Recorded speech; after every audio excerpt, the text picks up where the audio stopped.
Good evening, guys. How are we doing today? Good evening, everybody. You all out there? You only sound like me and you here, Gerardo. Well, hey, we could get the party started, man. Let's get this party started then. I see some names, but nobody responded, but that's fine. That's fine. I'm Well, always ready. yeah, okay, good, good. Well, we at week 5, so that means we are halfway there. So we want to just do a checkup to make sure that everybody on the same page. Good. Everybody understand so far. I hope that most of you have had the opportunity to complete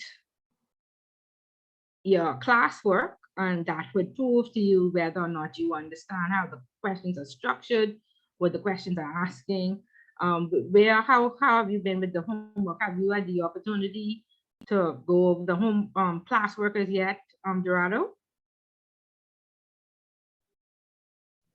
Apologies, Miss Bullet. You could say that again for me, please. Okay, I was asking you if you had the opportunity, since we are at week 5, we want to make sure that before we get more information that we would have covered the first 4 weeks. So first 4 weeks talked about, of course, the risk-based approach, which we're continuing on this week. Yes, ma'am. Sanctions, section 3.319 of the US Patriot Act. We talked a little bit about proliferation of weapons, and then taxes, tax evasion versus tax avoidance. So have you had the opportunity to look at the classwork questions? Have you been going through them? Can you answer all of them? Do you know how to answer them? Yes, ma'am. I've been doing my research on them. I'll be honest with you, Miss Bullet.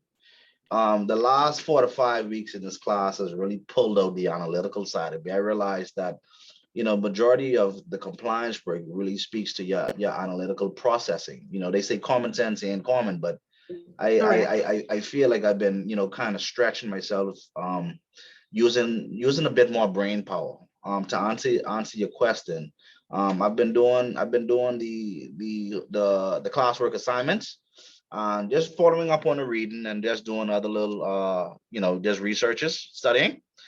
I've been able to move through the assignment without issues. So I think I'm good.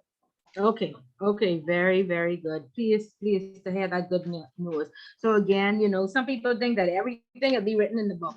Everything won't be written in the book. And so like Taylor has said, you have to go and do research, do some extra studying and ensure you follow the classwork and ensure that you understand and you keep abreast. Because obviously if we at week 5, I feel like we just started last week and now we're already at week 5. So I don't want anybody to get left behind.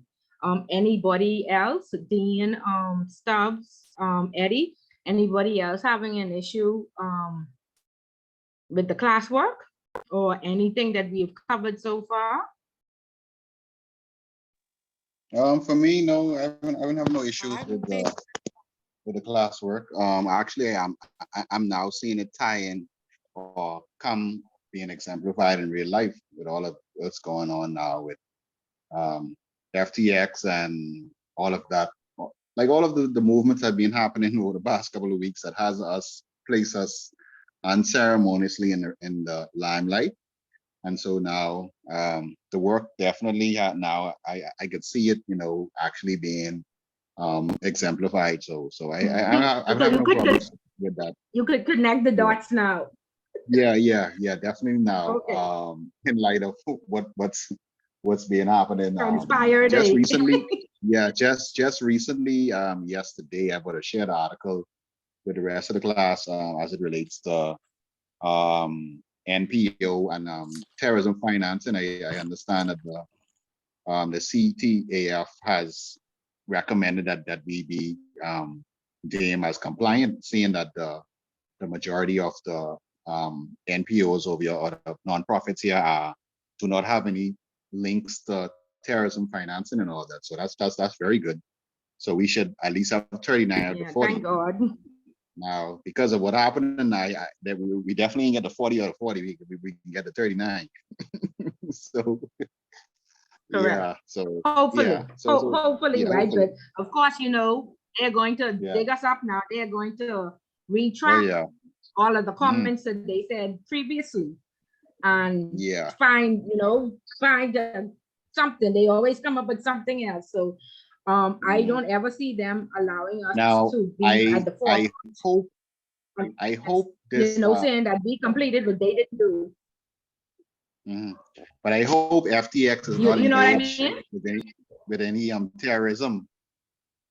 That there might be, because it sounds like they were moving all type of money all about. So I hope they're not linked to any type of terrorist organization or any type of money laundering um, organization. So if that's the case, then we definitely could be pretty much screwed when it comes to these being compliant with the 40. So we'll wait to see how the chips fall. But right now, a lot of it ain't looking too good. And No. I see Deltec also wrap up in that as well too. So Yes, yeah, yes.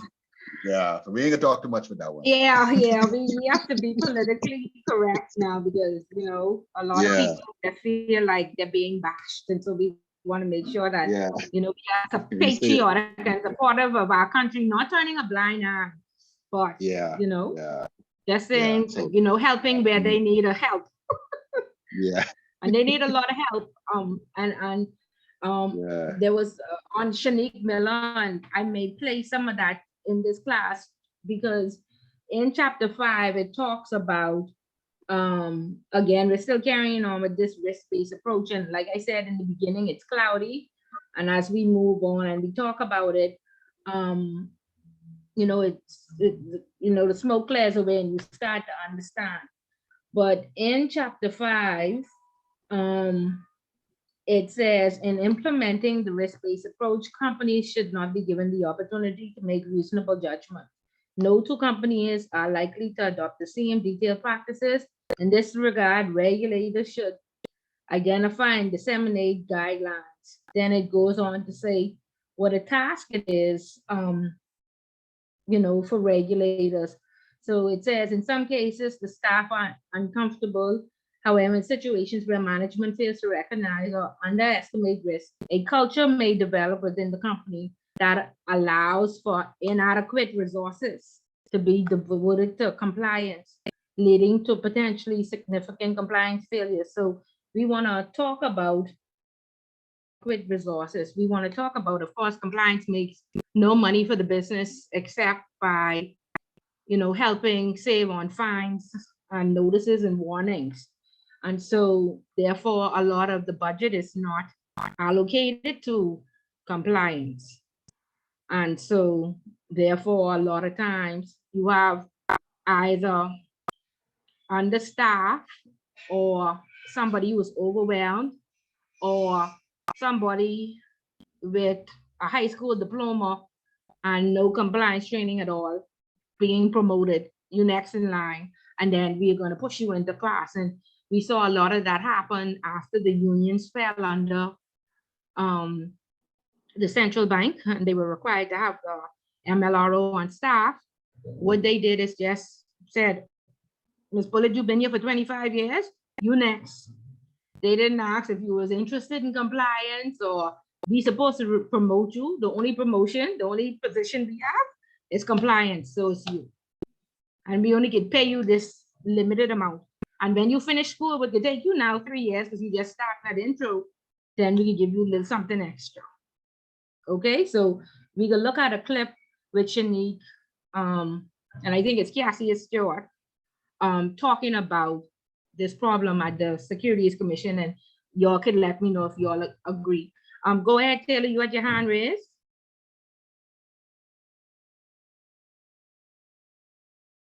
No?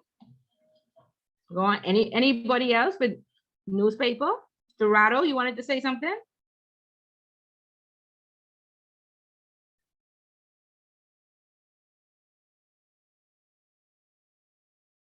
No? Okay.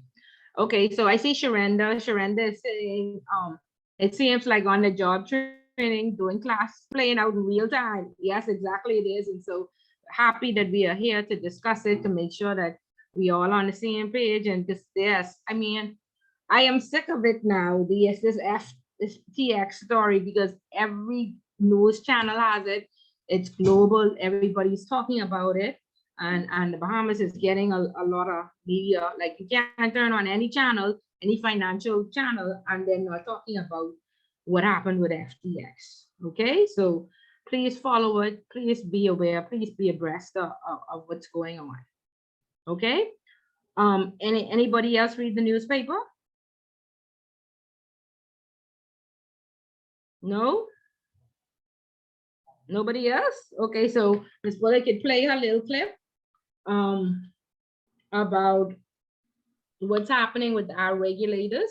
And this is what, let me see if I can get it up, and I'll just play, I think it's about 5 minutes long. And it was on this week. Yeah, it's a due diligence expert weighing in on the Okay, they are considering, is anybody familiar with Cassius Stewart? No, Priya, y'all there? Because y'all scaring me. Y'all there? Yeah, we know. Yeah, okay. Yeah, Y'all, man. familiar with. Yes, I hear. Sorry. okay. All right. Oh, all right. I just came back on the in the class. I had to leave for a second, but I emailed you. Oh, okay. Okay, that's fine. Thanks. Okay, so I wanna try and share this. I don't know. You can let me know if you can hear. Can you see the screen? Make sure you hit share audio. Okay, wait, now Miss Polity and I technically savvy. Where's Yeah, share audio? When you go at the bottom, you will see a little check box. You unshare it. Come back out. Come back out. Okay, stop Yeah, come share. back out. Mhm. Stop share. Mhm. Before you click share, you will see a small little box at the bottom. It says share audio. It's a little check box. Let me see. Okay, multiple participants can share. One participant can share. I have multiple. That's the only options I have, unless you go into advanced When you sharing. click, no, when you click share. Click share first. Share, Oh, I see it. Yeah, share Okay. audio, so that's we could hear the audio. Okay, Okay. click that. Right. And then so when you play it, we'll be able to hear it in real time. Okay. Okay, great. So has anybody listened to this week? Because I was surprised. I don't want to say surprised. I don't know what other word to say than surprised, but it, in terms of what they were saying. So is anybody familiar with Cassie Stewart? Does anybody even know him? Yes, no, maybe so. I do not. Sorry, y'all don't? Okay, so he ran under the F&M ticket in Campbelltown a few years ago, and he was not successful.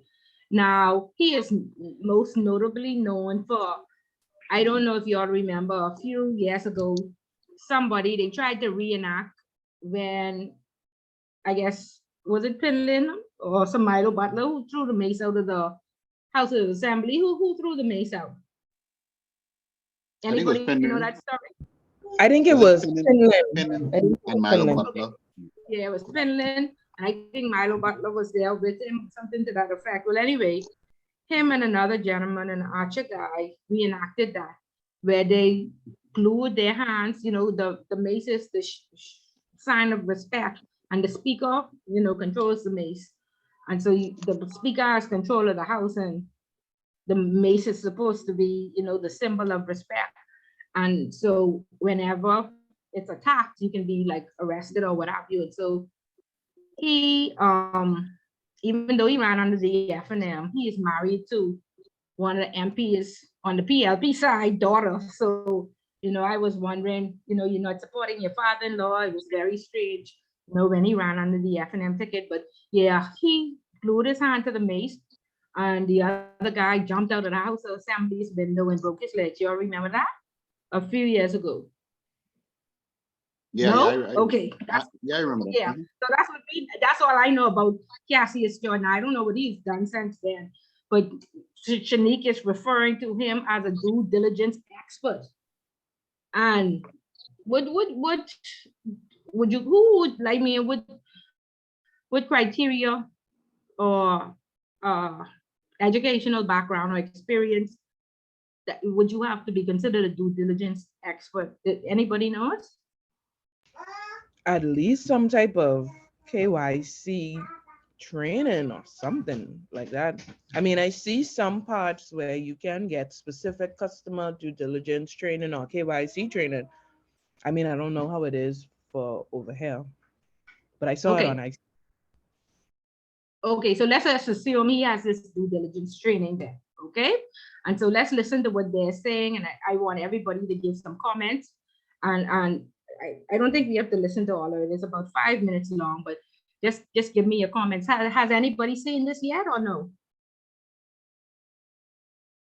No? No, I haven't seen it yet. No. Okay. Just let me, I'm gonna play now and let me know if you can hear, since I shared the audio. FTX, a due diligence we hear? expert weighing in on the FTX fallout, says the Securities Commission of Can you all hear?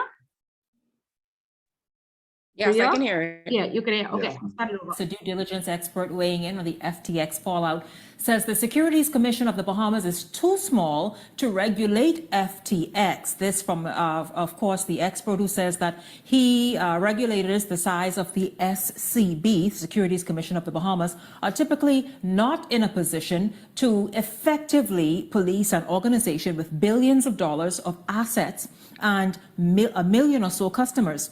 The local officials also tied closely to the industry. I've spoken to one or two, of course, on the condition of anonymity, says that they agree with this expert, that the industry is understaffed, I guess underqualified, inexperienced.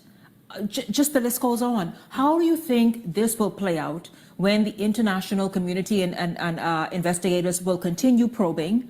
How will this make the Bahamas look? I heard the same guy talk about it makes the Bahamas look bad, but I don't agree with him. I don't agree with him. I'm very cautious of American journalists because they want to paint the picture. But this guy says, no, this wasn't a journalist. This is a so-called industry expert. Whether the industry, you're trying to paint a picture that making our jurisdiction look badly. We're evolving. This is an evolutionary process for us. It is. Okay. This is the first time we had an opportunity to, I guess, wet our feet in this industry. And yes, we don't have the manpower. We know we are short-staffed. We don't have all of the technical, I guess, manpower in the Securities Commission. The issue is that it's a learning curve for the Bahamas. And so the question is, the SEC did not see any of these foolishness as well, too. So don't beat us up. Because, of course, they're operating in the United States of America, and you didn't catch the problems that you're trying to say we didn't catch. And so you have hundreds of thousands of millions of people. How many people y'all get working there? You all didn't see it. Don't blame us because we only get, how much, 8,000? How much? 800? 800 workers? In the industry? In the Securities Commission. 800? 700? No, it can't be 800 people in the Securities Commission. Something like that. That's a lot. Because they are certainly not understaffed if it's 800 people in the security. My numbers may be off. Yeah. But anyway, the issue is that, we got to be very careful. The Bahamas is just wet its feet in this industry. We are learning, we are growing. And the industry continues to move at the speed of light. And yes, this is a billion-dollar company. This is the first time we had to deal with that. It's not our fault that they collapsed. It's not the Bahamas' fault that they collapsed. You can't blame me. The same license you give them, you give other companies, right? And if these companies mismanage their funds, you can't blame the jurisdiction that granted you the license. And so we got to be very careful how we're trying to paint or make it political, because it's not political. Now, the issue that the opposition leader brought up, if they received money as politicians, then that's an issue. But their collapsing has nothing to do with a political leader, because the political parties, it had nothing to do with their day-to-day management. And so we got to be careful how we try to gain political brownie points on an issue like this. You have to be responsible in that, listen, yes, they came to our jurisdiction. Yes, we granted them license. Yes, this is under this administration. But perhaps maybe our Securities Commission should have insisted on good corporate governance. In other words, you should have a board of directors. You should have excellent lawyers. You should have all these people in place for checks and balances. Now, some of them didn't have none of these. They didn't have no corporate governance. Sam was the one-man band controlling the whole show. when you're dealing with billions of dollars, you need to have checks and balances, because I may make a decision that goes very well, may not be good, but the board of directors might say, listen, I don't think that's a good decision. And so the issue was that, moving forward, I think the Securities Commission should insist that whoever comes into that jurisdiction must have good corporate governance. And these are what we require in good corporate governance. Well, and then it's a lesson, It so is. they're learning moving forward to see exactly what needs to be in place and what's non-negotiable. Precisely. And to be able to ensure that any company moving forward have that set different tiers Yes. of corporate governance in place. But I'm in defense of my jurisdiction. The Bahamas is a learning curve for the Bahamas. The Bahamas did absolutely nothing wrong. The government did nothing wrong in this regard. The government did it right. The government granted them the license and was allowing them to operate. However, their operation, perhaps, we should have looked at how do we now, once we granted them license for this corporate governance thing, but, they did nothing wrong. Now, if they receive monies on the side, that's another day. We could deal with that on another day. But with this FTX, their collapse has to do with Sam Bankman leveraging people's money where he shouldn't leverage. And then what happened was when the domino fell is when CZs decided to pull out and everybody else pulled out, and they couldn't liquidate it fast enough. That's it. Please like, share, and subscribe also to follow our TikTok YouTube. account. Thanks. Okay, so can we have some comments? And I guess I needed to listen more closely because it was not Cassie Stewart being called this, what is it, due diligence expert. It was, I guess, some American media that considered themselves this due diligence expert, and then said these things, I guess, that Shanique nor Cassie is verified. Because they should know how many, if you are saying that an organization is understaffed, then you should find out, to the best of your knowledge, how many staff members they have. You should not be guessing, right? If it's at 800 or not. Okay, so give me some comments, Eddie. What are your comments in terms of that newscast just now?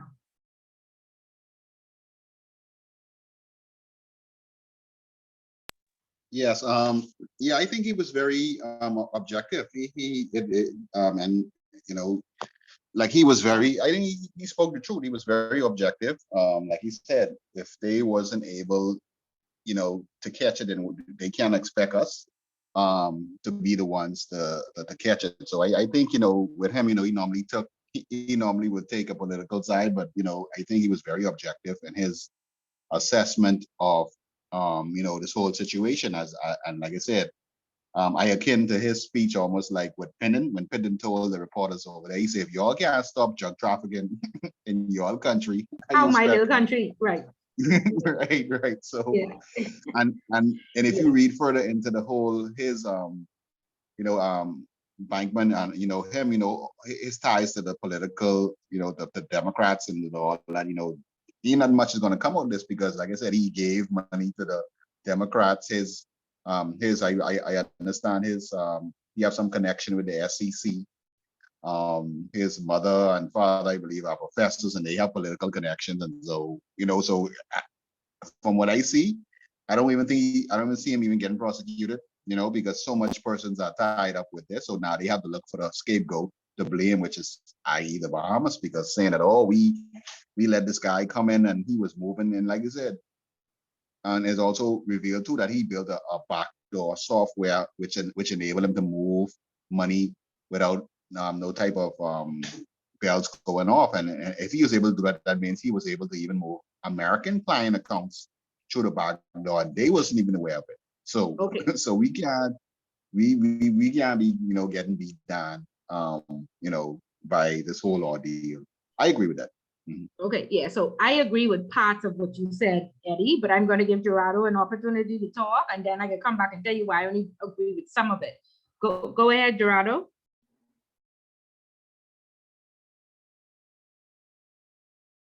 Okay, Gerardo, I think maybe having a problem, but Ed, let me just say that I agree with some of it, because like you said, back to Finland, if you can't control the drug trafficking in your country, how can we control the drug trafficking in our country? Correct? And you like 10 times the size of us and have 10,000 more resources. Sorry, My Ms. Fuller, next point was in terms of the, sorry? I just wanted to add something to that. Why I think that, I mean, I feel like that always happening to us. I feel like because we so popular in terms of tourism, so many Americans, so many different countries familiar with us, you know, we almost, you could pretty much turn on the TV and it is not uncommon to watch 3 different shows and the Bahamas be mentioned at least twice. And you know, I think our popularity is confused. I think people confuse that with the level that we at in terms of resources and exposure and experience. Like Okay. I that's why I agree with Eddie too, because I mean, if the SEC wasn't picking this up, if the FBI wasn't picking this up, I mean, why? How could y'all possibly expect our little small archipelago No, to no, pick it up? Priya. Yes, we listen. You know how? Because if we look at banking now, let's just look at financial services. Mm-hmm. Royal Bank been around from 1908. That's 100 plus years. Yes, I Scotiabank think been around from 60. This is only a product now.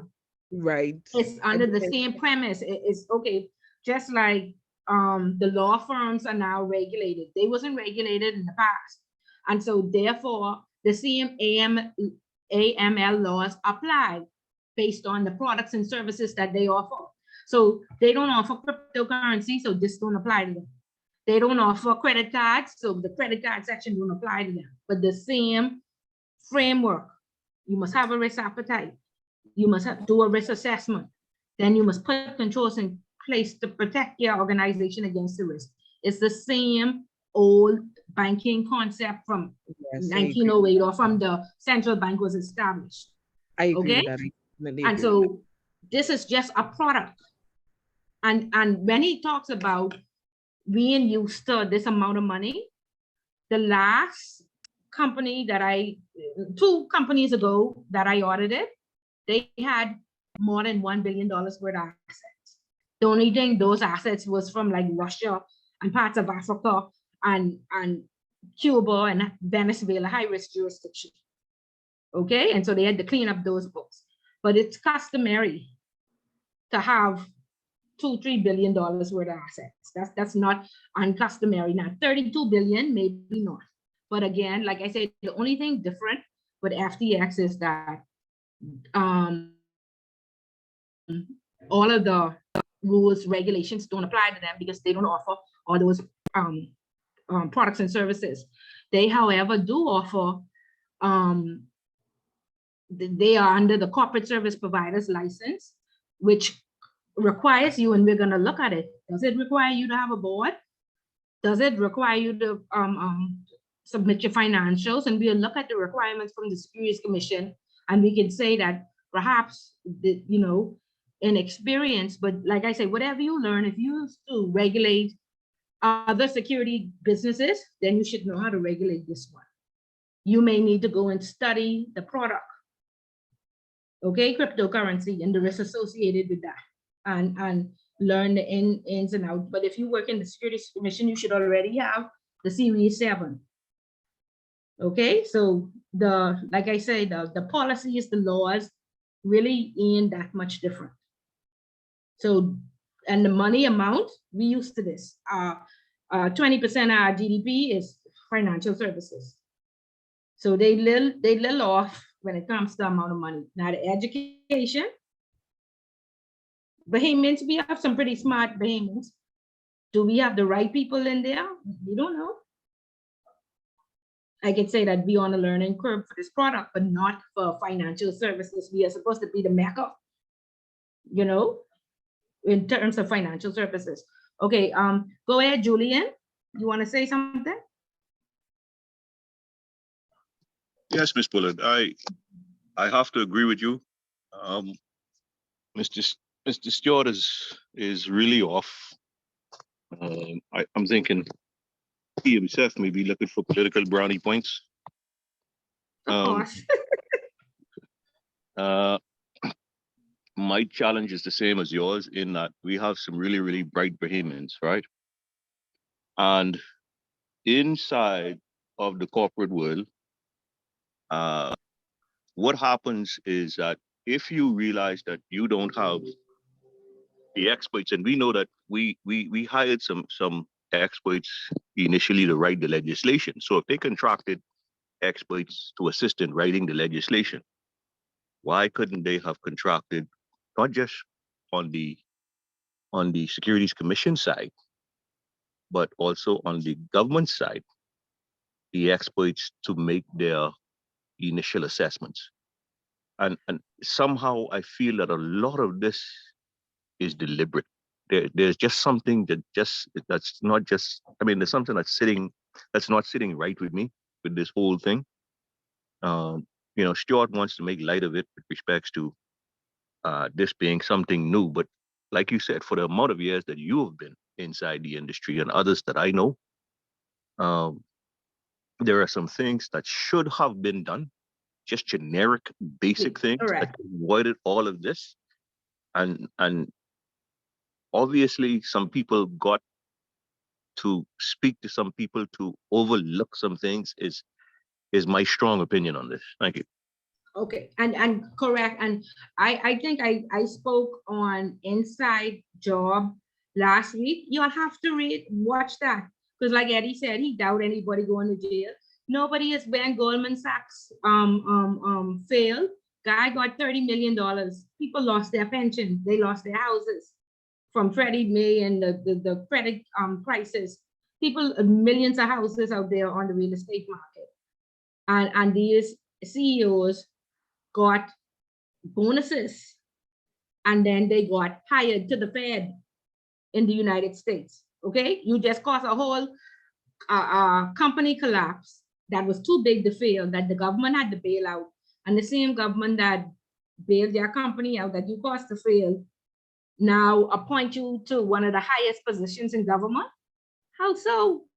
And so y'all watch that, and like Julian said, they could, they kind of manipulated the system because they know nothing would happen. Once you have the right network, the Bin Laden network, you don't have nothing to worry about. And that's why I always say, only 4 people is go to jail.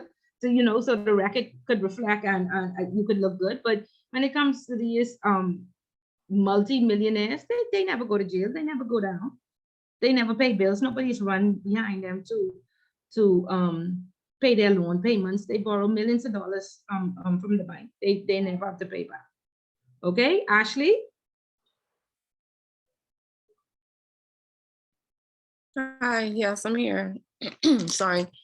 I agree with some of what he said, and a lot I felt as though he was trying to throw blame on other countries, like, oh, SEC couldn't find us, so how they expect us. But I still think we had a responsibility to do, I guess, more enhanced due diligence on the product and the actual persons involved in the business, Sam himself and his other associates. I also agree with the corporate governance part of what he was saying as well, to go ahead and do your balance and checks. I believe also that they could have probably did, I guess you could say, continuous monitoring with their products and doing with their risk assessment when it comes to the products, as well as, I guess, the delivery risk as well. Because I also feel as though that with the government allowing this company to come over and do business, it is a territory that we aren't familiar with. However, we are familiar. I agree with you when you said we are familiar with regulating financial institutions. So I feel as though they could have probably did a lot more research on cryptocurrency before they allowed it to come in the country the way that they did as a business. And if they did so, I feel like we probably would have been able to catch on a bit earlier to what was happening beforehand. Okay. Yeah, yep, correct. And when we look at what is required when you hold this license, then you will see exactly why the Securities Commission should have caught on. Okay, so very good. Yeah. Gerardo, is your mic working yet? Didn't hear you earlier. Yes, ma'am. I believe I'm on. Can you hear me now? Yes. I had to chime in on my phone. This conversation is rather hot. So I could use up all this data tonight. Listen, I just want to make just 3 points of notice. I want to go back to brother Eddie, as he commented with respect to Cassius Stewart. I believe that whole interview with Shanique, his some of the views that he would have stated, yes, it was somewhat objective. Also, brother Julian, he also was just trying to throw in some, political nuggets in there. He's an opportunist, so I mean, I wouldn't expect anything different. But as it relates to this whole debacle, at the end of the day, I just feel like the Bahamas, in general, we just dropped the ball. I mean, I've only been looking into this whole compliance, you know, this whole compliance scheme of things for like the last 4 or 5 weeks, and it's just, if you just stuck to the fundamentals, if you stuck to the fundamentals, some things should have been pointed out very, very quickly. But I believe, like we always go back and say, it's better to do business in the Bahamas for lucrative reasons. I believe that's why they moved their location from Hong Kong and they placed it here in the Bahamas, because I can't prove it. I'll just say, an arbiter statement, but we always turn a blind eye to things, especially when we benefit from it. And again, bribery and corruption, like persons who did their homework, very, very good homework, is very prevalent. And when persons know that they can just slip some money under the table and it'll be accepted, they come in. When they know that the judiciary system is backed up for years, it could take 10 years to sort this out. Even if they do something wrong, they come in. Okay. And what I learned this week is back in 2018, a company where I did some work for, the biggest client was out of Antigua and Barbuda. And central bank had told us that, we had to send some of their money to another institution because it was too concentrate, meaning that if that bank had failed, the government of Antigua and Barbuda would have failed because all their eggs were in one basket. So that was the first change that we had to do. We had asked them to take half of their money out and, let's say, send it to Scotia or Royal. So we lost a big chunk of money. Then Central Bank said they did a further investigation to find out that Antigua and Barbuda is a Schedule II country, which means they don't follow all of the 40 recommendations. They have some AML laws in place, but not all of them.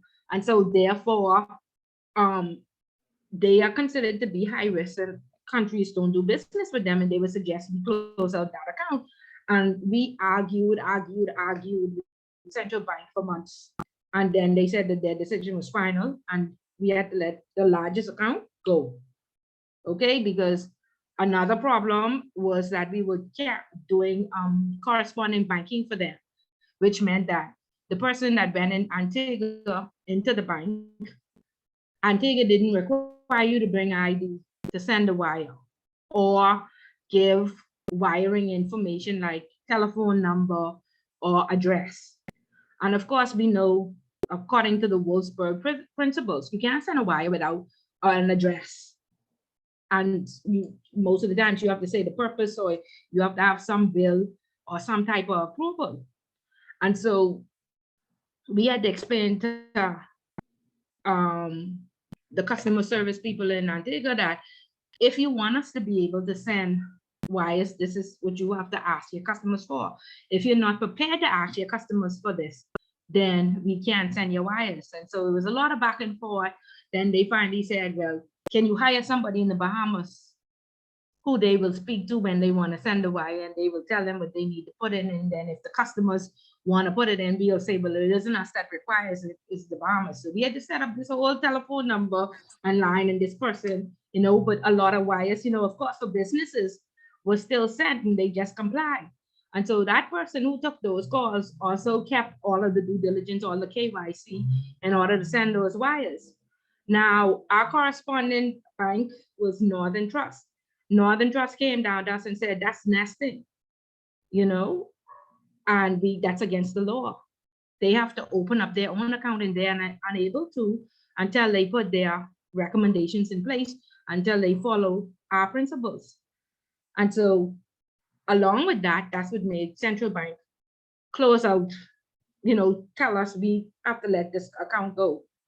So what I'm saying now, that was in 2018, all Ms. Bullitt, all of that to say, one of FTX, the second company, is incorporated in Antigua and Barbuda, which is still a Schedule II country, unless they just updated this year.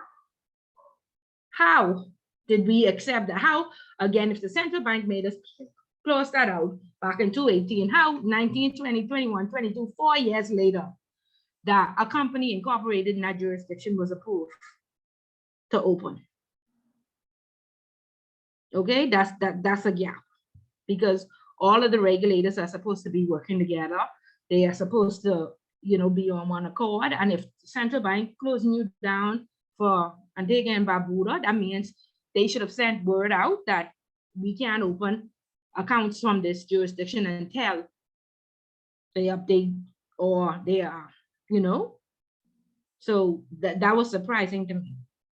And again, that's why I say, watch inside a job, and y'all will be very surprised. Ms. Bullitt, Yes. one last thing. I don't know if anybody else in the class had a chance to look at the national address by Mr. Ryan Pinder, the Attorney General. Gerardo, I Listen, didn't even want to. I wanted to only because I buy my TV last year on Black Friday and I catch it for a good sale. I ain't gonna break it. I couldn't believe it. These guys are like Uncle Tom's. But Watch when you see the Dolphins play. Yeah, tread lightly, Gerardo. Hey, leave the Dolphins alone now. Eddie, watch it now. We on a roll, brother. We on a roll. We on a win streak. But anyway, listen, I wanted to puke at that national address. These fellas supposed to be singing for the supper, man. Eddie, we don't know who this recording be listened to on that thing. Yeah, that's why I break Cassie as well. Nick bash Cassie. Anybody else? Yeah. It was disappointing. It was disappointing. Very disappointing. Yeah, very disappointing. Talking about passing the buck. My God. Yeah. But we again, I can definitely say, it isn't experience. A lot of people who come to class, they tend to be very book smart and they don't know how to do the work. Okay, and then I don't think enough time is spent on this product. Okay, and like somebody mentioned, I think it was Shivago Lang that said it, the DARE Act is in place. It's not that it's inadequate, because murder is against the law and there's a law against murder, but people still commit crimes and they still kill, right? So you can't stop somebody from being a criminal. However, if this person commits murder, the police then is responsible to investigate and arrest this person. Did the Securities Commission investigate?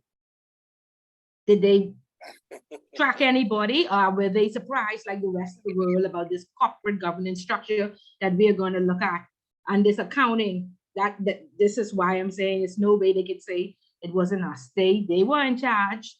They were the watchmen and the gatekeepers. And so this is where they dropped the ball. So the first part of the story in right, the middle seems okay, but the end, throw in the garbage. So that's how you have to, when you read listening to all these various stories, you have to be educated to know, or educated enough to know what is the correct thing and what you need to throw in the garbage. Because like I say, it's a lot. Go ahead, Kendrick. Good evening, all. Just apologies for my lateness. There's a lot of traffic out there today for some reason.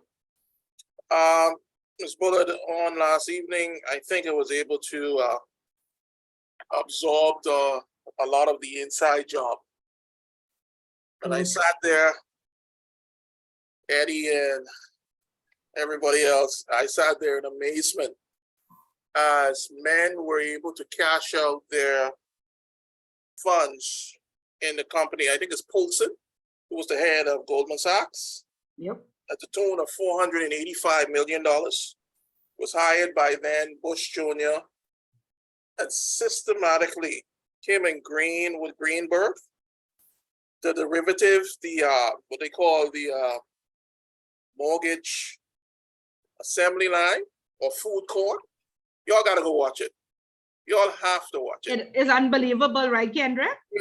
I got about an hour and 15 minutes into it, and I'm still sitting there and cannot believe that no one went to jail. Thank you. And so now you see why I say perhaps SPF was trained to do this, and they are all head of the colleges. And I think they picked their people, and they are taught. And nobody goes to jail. So the young people coming up will also think that my parents got away with it and their friends got away with it. So why can't I get away with it? It's like when Moody and all the other credit rating companies says that their ratings is based on only one thing, not fact, but rather opinion. And you want to downgrade the Bahamas and make it seem as if you have so much authority, but your actual, it's just your opinion. I found that to be so disturbing on so many levels. But Kendrick, they just gave a rating where they said the PLP is doing well. And I had just watched Inside Job the day before, and I fell off my seat. I was like, really? Like, will anybody listen to y'all ever again in life? We should be very afraid if they're saying that the PLP is doing well. We should be very afraid. Because they, when they sat in front of Congress and they were being grilled, oh, it's only based on our opinion. Because what they were doing is that, I think it's spare mortgages or spare loans, where they were actually passing the loan along the line, the mortgage along the line, and then selling the derivatives and giving them AAA, and this company, the one in Iceland, everything is fine, nothing is wrong. Lehman Brothers had AAA just 3 days before they filed for bankruptcy. Come on, man. Right. But did you see the government of Iceland had the AAA rating? That guy was paid $124,000 to write a report on the government of Iceland. He said everything was good and people should invest, and the next day they crashed. And the crazy part is what they were saying, Lehman Brothers, my fellow classmates, had about 7 or 8 jets, 2 helicopters, park up, just there. And I'm wondering, is this our version of all the cars still in bubble wrap after the last election? Not the one last year, but the one before that? How much of our monies are being wasted and used frivolously? When you watch that, you look at things completely different. Now, everybody, from what I'm hearing tonight, is saying, well, oh Lord, I don't want to say that. I can get myself in trouble for that one. So let me stay away from that. Yeah. I will stay away from that because I can get myself in trouble. But I cannot believe that I see that there's 17 different accounts somehow funneled through Deltec. Am I on the right wavelength? Am I reading it correctly? And that it was only hidden because it's alleged, Kendrick. It's alleged. Oh, it's alleged. Yes, that's the key word. It's alleged. The paperwork that was submitted to the courts, that's just alleged. Okay. Yeah. All right. It's alleged. This is the Bahamas. You are innocent until proven guilty, and we will talk about when we get to politically unstable, where countries like Brazil, the president has been impeached, the governor of the central bank has been to jail, account officers have been to jail because they are guilty until proven innocent, which is civil law. Okay, so luckily for this is just crazy. Innocent until proven guilty. But and all of you, also like I said, please watch in this training. Okay, so to tie in chapter 5, go ahead. Somebody said something. Yes. No, I say also to add to, there's also reports that they also approached the local banks for them to also invest in their platform. And if you all saw that story, yes, in the we Tribune. saw that, and most of them turned them away. Thank God. Yeah. I think Commonwealth Bank accepts cryptocurrency payments though. Yeah, they So do. that means that if you Could want to you go to imagine? the exchange Could you and cash out, they could will you accept your money. Yeah, but none of the but banks could you accept imagine it. now if they had invested in every, we'd have been screwed. Our whole economy would have been, you'd have been like, just caught up in that whole situation. Well, we Yeah. don't know how much of the back money is invested yet, Eddie. So let's hold that thought. Miss Let's Miss hold Bullet, that thought. Miss Bullet, I want to Where go the back. back money What's gone? that? Black money involved? I don't know. I just throw that out there. Don't listen to me. Don't listen. That's street talk, and don't listen to me. I want to go back to the point brought up about Moody's, if I can. Yes, go ahead. Yes, go Okay. ahead. And Kendrick will respond to you. Go ahead. Yeah. Just to bring some context to that. Now, that rating might change in the next quarter, but I want us to factor in July, between June and July. Remember, we did hire the Rothschild group of companies to manage our debt, right? Now, when you do some research on the Rothschild group of companies, some of its CEOs and chairmen related to other companies and boards, and specifically some of those companies that are also being rated by Moody's, you have to look at lines of connections also there. So this is why I'm saying a lot of this appears to be deliberate, right? So you look at the time that Bankman-Fried came in, you look at the groups of so-called experts that were hired and the time that they were hired to manage the debt. But prior to the time that they were hired to manage the debt, the consultancy phase that took place by the PLP administration for this group is somewhat similar in the time frame, right? Now, what I'm trying to draw here is the lines, or should I say, the degree of influence into Moody's by way of some of its individuals that are dealing with the ratings, and also some of the companies connected to some of the companies and the nations connected to the Rothschild group of companies. And there you will see again, I am agreeing with the individual that said we should be concerned, seriously concerned, by the way and the rating that Moody's gave us. But I also want you to take that factor of the Rothschild group of companies coming in here and being hired to manage our debt, and then you may see some other things to give you that same concern. Thank you. Yes, Julian, you right on points. Right on points. And again, like I say, right, watch this inside a job, and you won't have any faith in any of those. They can rate till they can't rate no more, right, Kendrick? And you would not listen to any rating that they say. Listen, their no rating integrity in their ratings. Except garbage. So, Kendrick, I know you. Their rating is nothing but garbage. Anything they have to say is just pure the dump. You get more substance from the dump than you would get from them. Yes. And Julian, like you are very on point with this Rothschild thing. So yes, again, y'all stay woke. So I am very, very proud of this class. Y'all are aware. Okay, whilst I share the screen, Bria, because we want to look at the Securities Commission. The book says the regulators should identify and disseminate guidelines on sound practice, which may prove challenging to the supervisory staff working to monitor compliance. Who monitors compliance? The existence of good practice, guidance, supervisory training, industries, and other available information will assist supervisors in determining whether a company has made sound risk-based judgments.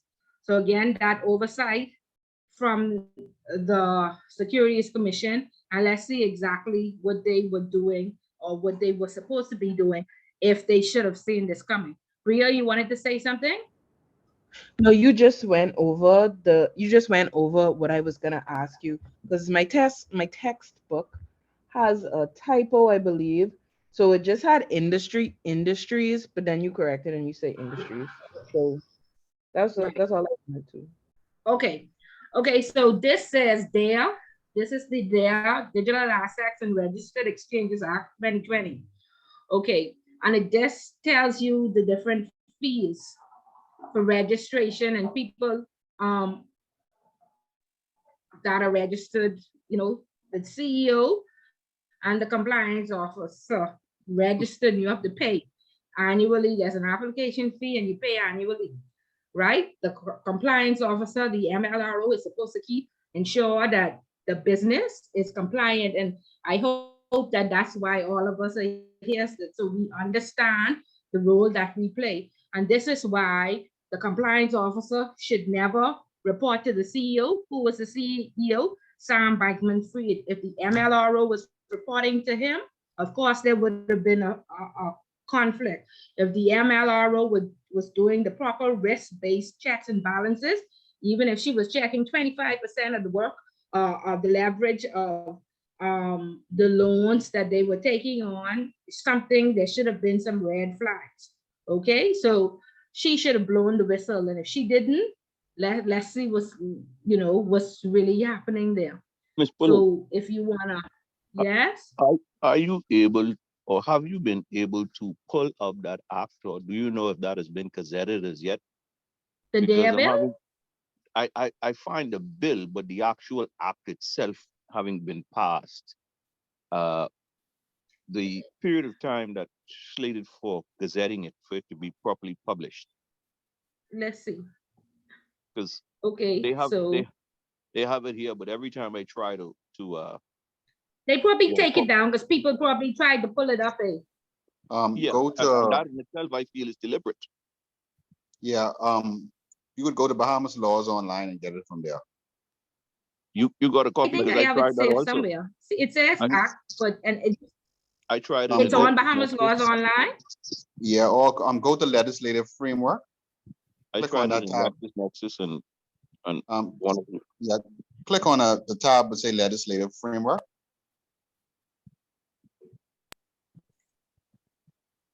Or you could get it from I the sure I have. Bahamas Laws. Or go to Bahamas Laws online and under you'll find it there.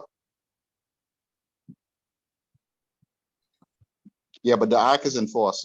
I know they did an amendment to it this year, so that amendment has already taken effect. So Yeah, the act that's was brought another into thing. force. This is Yeah, it it was here, brought. Julian. You want me to Yeah, email? 2020. Yeah. Okay. So this is another thing as compliance officers, what you need to save your acts. We used to say we want them in print form, but if you are good online, you can have them in online form, because right now we need to know what the law says. Of course, this is going to be updated and changed. But at the time they, let's say, purport to commit the crime or allegedly committed the crime, this is what the law stated. So it's hard to find the old acts once they change them. So copy them and keep them in your library. Remember, I said, if you're going all the way to ICA, keep your library, because all of these things will be important. Okay, so this is the act. Julian, you said you want to email? Or Yes, you found please. Yes, it? please. Because I asked Okay. I asked the question in the group last week. Having reviewed the bill itself, uh, I asked the question: did Bankman-Fried or FTX commit any offenses in the Bahamas? And though, See right and, here, and though offensive it may be penalties and sanctions. right, and though from the bill that I read, although it may be there are some things that are obvious, we have to be in a position and a frame of mind when asked these questions to speak intelligently with respects to offenses committed in the Bahamas, because there are quite a lot of people out there. And then you listen to a person's like Yash But Short again, that's saying, But let me this just but ain't I tell our think you, problem, and this is the our this is answers the is problem. already. case. Yeah. Yeah, Julian, we go by common law, and a case that was just about 3 years ago. was private investment bank, and you could Google this case and see all the, it's in the newspaper and in I guess Supreme Court online, because the Securities Commission will put out warnings and notices, right? But the central bank uses moral suasion. And moral suasion means we call you in, we give you a cup of tea, and we ask you to leave the country, sell your shares. So this is what they did. It's Carlos Molina and Private Investment Bank. You can read that case and you'll see exactly what SBS, what is the crime he committed. And so what's the name of that? What's the name of the case? Private Investment Bank, Private Investment Bank, and Carlos Molina. So basically, Sam used investors' money to go and establish a new company, or his new token, which was FTT. Carlos Molina did the same thing. He took $4 million from the customer's money and tried to invest it somewhere else. And that's against the law. You can't do that. You can't use your consumers' money to, you know, go and start a new venture. And so he was asked to sell his shares and leave the country. Now, he told the central bank, you can't tell me or make me leave the country. So they took him to the Supreme Court, and the Supreme Court said, sell their shares. They confiscated or seized his shares, put it in safekeeping, deported him, and took all his real estate and sold it. Okay, so Sam did the same thing. It's just that that happened under the central bank and this happened under the Securities Commission. Okay. All right, I go find the case now. I'll send it to okay. You say in that particular case they asked him to, you say that is the Supreme Court? Yeah, what I said is before central bank goes to court, they use what they call moral suasion. They call you in and they ask you to, you did this, did you move $4 million from the company? Yes, I did, but it's my company, and do you understand that it's not your money to go and take or remove? And this is the second time you've done this, yeah. And so they asked him politely to just pack up, sell his shares quietly to avoid reputational risk. So he said no. So then they called the police and had him arrested, and then went to the Supreme Court. Right. So they do give you the option to leave quietly without reputational risk. He had sued Morgan Stanley before and won for some other reason. And he felt like, well, if I could have beat Morgan Stanley, I definitely could beat the Central Bank of the Bahamas. You know, well, Supreme Court had another thing for him. Okay, so that's what happened. Yeah, okay. So our question of the day is, back to this risk-based approach in Unit 5, and it's so good that we could have a live example. We are looking at this DARE bill. Okay, now this expert is saying that, you know, they're understaffed or what have you. This is just a new product. And if we look under fees, as we see, the compliance officer is responsible, that should have blown the whistle. I don't know if they did or not, but filing of interim financial statements, filing of audited financial statements, okay? But it doesn't say how often. But when we go down, it says extension to file interim is every 6 months, correct? So every 6 months, they should have filed interim statement. Should that have not said, you know, been a red flag to the Securities Commission? Let's look under the Corporate Service Providers Act, because along with this DARE bill, you have a corporate service provider's license. Okay, so under, it depends on, okay, I don't think they had any IBCs or what have you. There we go, custody of digital assets. Corporate entities, they pay $3,000, but let's say ongoing reporting obligations. Interim financial statements within 30 days following the end of each quarter. So that's March, January, February, March, April, May, June, July, August, September. You have 30 days. So that's April, August, right? They should have seen something there, right? And they saying that's under Regulation 6 of the Corporate Service Providers Act, where you were required.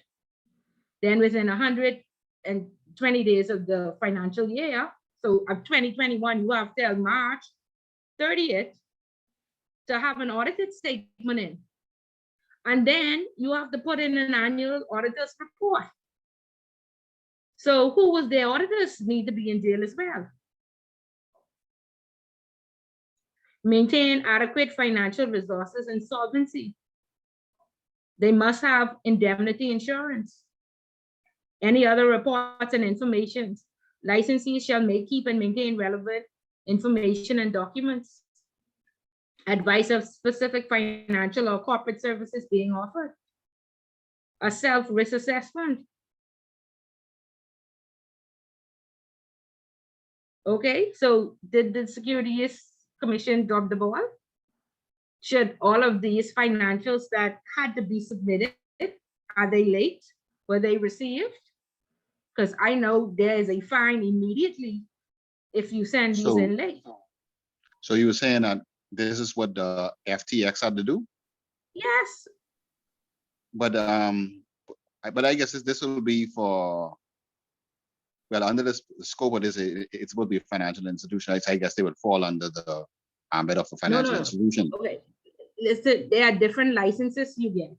You either get a license, a SIA license, a IFA license, a FCSP license. Okay, you don't get under the corporate service providers license, they give you a digital asset license and a registered exchange, but you still follow what the financial corporate service providers require, which is basically the same thing that the digital assets require. Okay, so you are supposed to be sending in these financials. Okay, and if you don't, a part of compliance job is there's something called administrative policy. And if you don't send it, the compliance is to make sure that they send in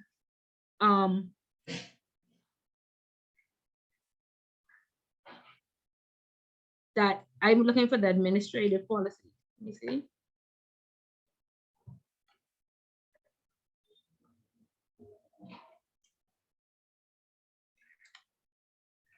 Let me see. It tells you what the fines and the penalties are if you do not submit in the required time frame. So if you don't submit the financials, if you don't submit any other requirement,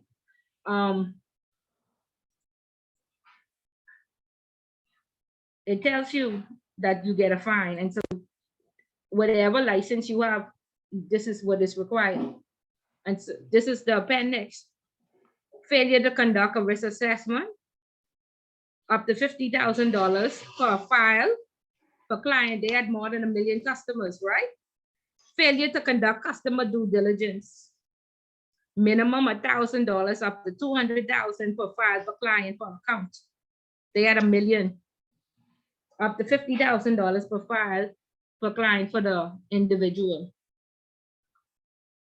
Failure in obligation to have a risk management system and determine whether the customers are pets. Failure to as appropriate, keep and maintain records. Failure in obligation concerning designating and empowering a compliance officer, $200,000 or $50,000.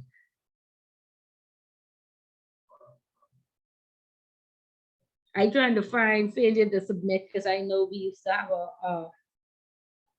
if you don't submit the financials in a timely frame, you get these fines. Failure to report, suspicious transactions. So So what taking them so long to, if they have broken all these laws, what taking so long to bring these charges? I don't know. I watch. The only thing to make you understand, you have to watch inside a job. You gotta Nobody watch it. on the You gotta watch it. Yeah, because I'm on the impression based on, I mean, they said so far because it happened so quick. They're saying that so far they haven't seen it, they haven't broken any of our laws, but you know, how if but you don't but carry out no and due how diligence? long? How if But you hold give on, the people money? they've been in operation for a whole year, right? For what 2020 from since 2021, right? So they should have submitted these financial audited statements, all these things. What you're saying? Every These quarter. Every every quarter. quarter.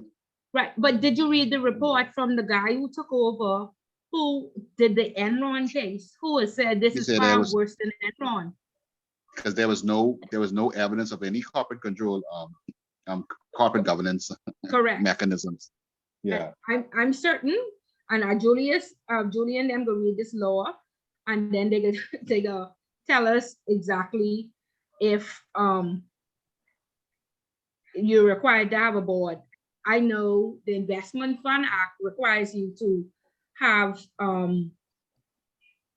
Well, I think with compliance all officer. business, yeah, all business structures, they must have a corporate governance. There must be a board of directors.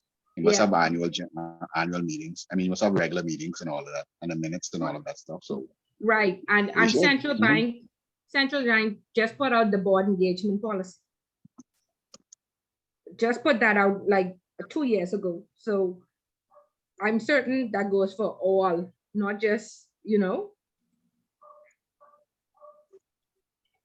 all, because they are supposed to be, if they're trying to say we are working together, we have a coordinated audit pool. Like if the Securities Commission coming in to audit you, if we need to check one or two things, we'll let the Securities Commission check it on our behalf. So we don't have to come in and hold you up with a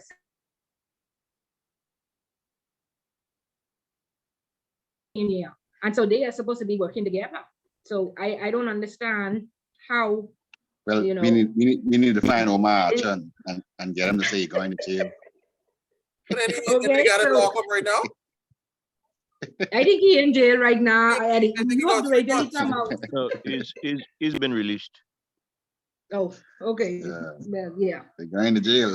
Yeah. The challenge that they're having, the Securities Commission is now having, is that because of the filings in Delaware and the Supreme Court, both. Sorry, Julian, you cut out. No, you cut out. Yeah, we couldn't hear you. I'm saying the challenges that they're having right now with respect to all of those points that you just brought up, with regards to them having failed in many of those issues regarding compliance, is that because of the filings in Delaware and the Supreme Court here, both judges from both jurisdictions are going through some of the paperwork and a lot of some of that evidence, but also with regards to the funds as to which clients in which jurisdictions, with regards to the funds and the assets that have been seized thus far, in whose jurisdiction would take precedence over dealing with the arbitration and also the displacement back to the clients. So even though some of those, Julian, they fighting, the U.S. fighting to make sure that the U.S. get. Bahamas tried to fight to make sure there is not going to be enough money for everybody, right? Yeah. And definitely creditors can get paid out of depositors' money. So yeah, there's no money for creditors. So they can forget that. I agree with you on that. I'm just saying that with regards to the points that you made about the issues that they failed on, underneath our acts and policies, especially with respect to compliance and the fines that should be levied for them having failed those. There's a stay on that right now. It's pending, but once that issue is cleared up with respect to the judges in both jurisdictions, the Bahamas and Delaware, until that is finalized, the Securities Commission, how should I put it? Technically, their hands are tied. Yeah, they won't get a penny, Julian, because there's going to be nothing left. Because if there's a shortfall, remember, this is clients' money. So there's a shortfall already on the client's money, which is what, 18 billion. So that's why he did bankruptcy. So whatever, I don't know that you recall the $74 million worth of assets. That's mostly what the Bahamas do. But the US might even put an injunction and make, yeah, recall those properties, and they may be, I'm certain they're in an FTX name, they probably in another company. These people are smart, they know what they're doing. Okay, remember he said he looked at various jurisdictions and he plotted and planned this out. So they can't even take any other asset other than what the Securities Commission placed on hold to freeze so it couldn't be hacked. I doubt anything else they'll be able to get. Because they just form companies and companies and companies, and so nothing in his name and nothing, everything in a different company. Yeah, some of them are also in his parents' name. Yeah, right. And then think about Donald Trump. Donald Trump has filed bankruptcy 13 times. Okay, and he's still living Mar-a-Lago, bragging, living a great life, right? So again, that's why I say for awareness training, so you would understand exactly how the world works and the type of position. I do tell you, compliance is very complex. If you were the compliance officer at FTX and this wasn't $1 billion company, you would be arrested. Okay, you would be going to jail. Okay, so I want you all to understand that those records were supposed to be submitted, and if they were not submitted, the Securities Commission was the compliance officer, the MLRO, is the liaison person for the regulator. So that compliance officer should have already gotten warnings and notices and saying that your financials are late or missing or inadequate or something. The conversation should have been going on. Okay, and SDR should have already been filed. The main fact that the structures, the basic risk management structures were not in place to protect the client. There's a suitability rating that even needed to, be carried out. And that's another, there's a suitability guideline. And in terms of suitability, when I had clients, one of my clients, he used to invest, he used to live in the Berry Islands, and he used to invest in very risky stock. And he was like going up in age, like 75 now. And this is when the mortgage crisis hit. And he lost $300,000 and he had $100,000 left. And he called me and he said, Miss Bullock, could you come to the Berry Islands and see me? I need to speak to you. So I had to fly there and sit down with him. And you know what he said? He said, Miss Bullock, I have grandchildren. And the Bible says that a wise man will leave an inheritance to the second generation. I just lost 300,000, but if I lose another dollar, I'll have a heart attack. So take my shares and sell it. I said, but wait, the market goes up and down. He said, I might be dead by then. Please give me my $100,000 and let's distribute that between my children and my grandchildren. And if anything is left, I'll play around, but I can't take, if I lose everything and don't leave that inheritance, I'll have a heart attack. And so I sold all his securities. Okay, so suitability test says that this person will commit suicide or have a heart attack if they invest in very risky stock. And so it's against the law for you to sell that to that person. And I told him, I said, do you want us to look for some more conservative stock? He said no. Okay, and when he had like 20,000 left after we distributed all the money, and I had to re-rate him and say, listen, these stock are no longer suitable because you tell me you have a heart attack. And people literally, if you read the Bernie Madoff case, his accountant jumped out the window and committed suicide because he did not want to go to jail. Okay, the two jewelry stores downtown, they're two accountant and somebody else was murdered. A very prominent MP's husband was murdered, and it's over a $30 million case. Okay, so under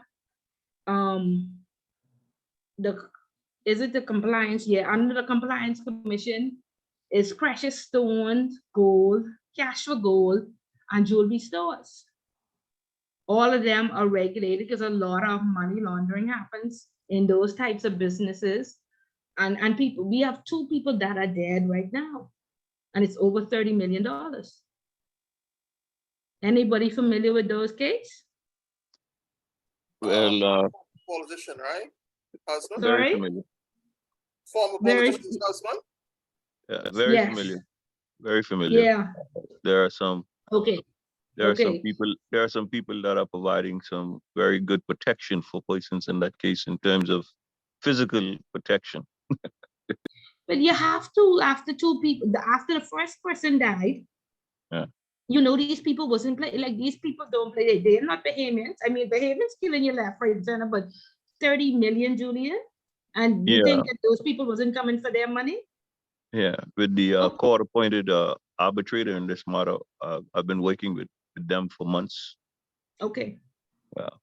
But okay. Mr. Bullet, has anybody in the class ever watched the TV show called Mad Men, which is it speaks to uh, a law firm in New York, that's a major law firm in New York that deals with all of the majority of the banks and investment companies on Wall Street, and they have a guy that portrays a compliance officer, and when he was sent by the SEC into that firm because there was something that they did that was obviously wrong, um, the firm was told to hire him, and he needed about 6 or 7 additional staff members that the firm had to provide him.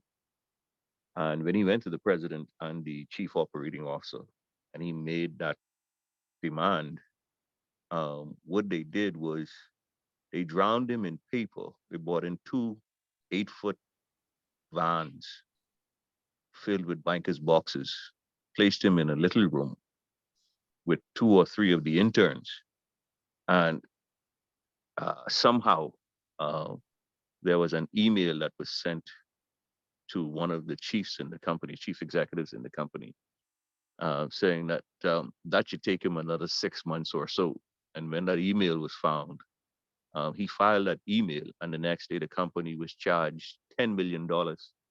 And the SEC demanded that they pay the $10 million that very same day. That's Wow. the power of a compliance officer. Right. The similar thing happened too with HSBC, Julian, where they put him in a location where he didn't have support, he didn't have a system, he didn't have the adequate technology. Okay. So very good that they acted swiftly and they charged that. But a lot of times, some of these charges, you know, is a lot of money to us. But in the case of HSBC, they charged them 1.9 billion, and they said HSBC made that in 5 weeks. So that was kind of a slap on the wrist.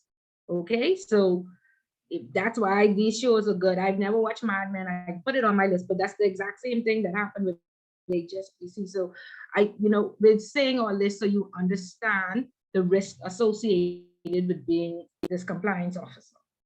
Okay, because again, the CFATF is saying, are we law-abiding citizens?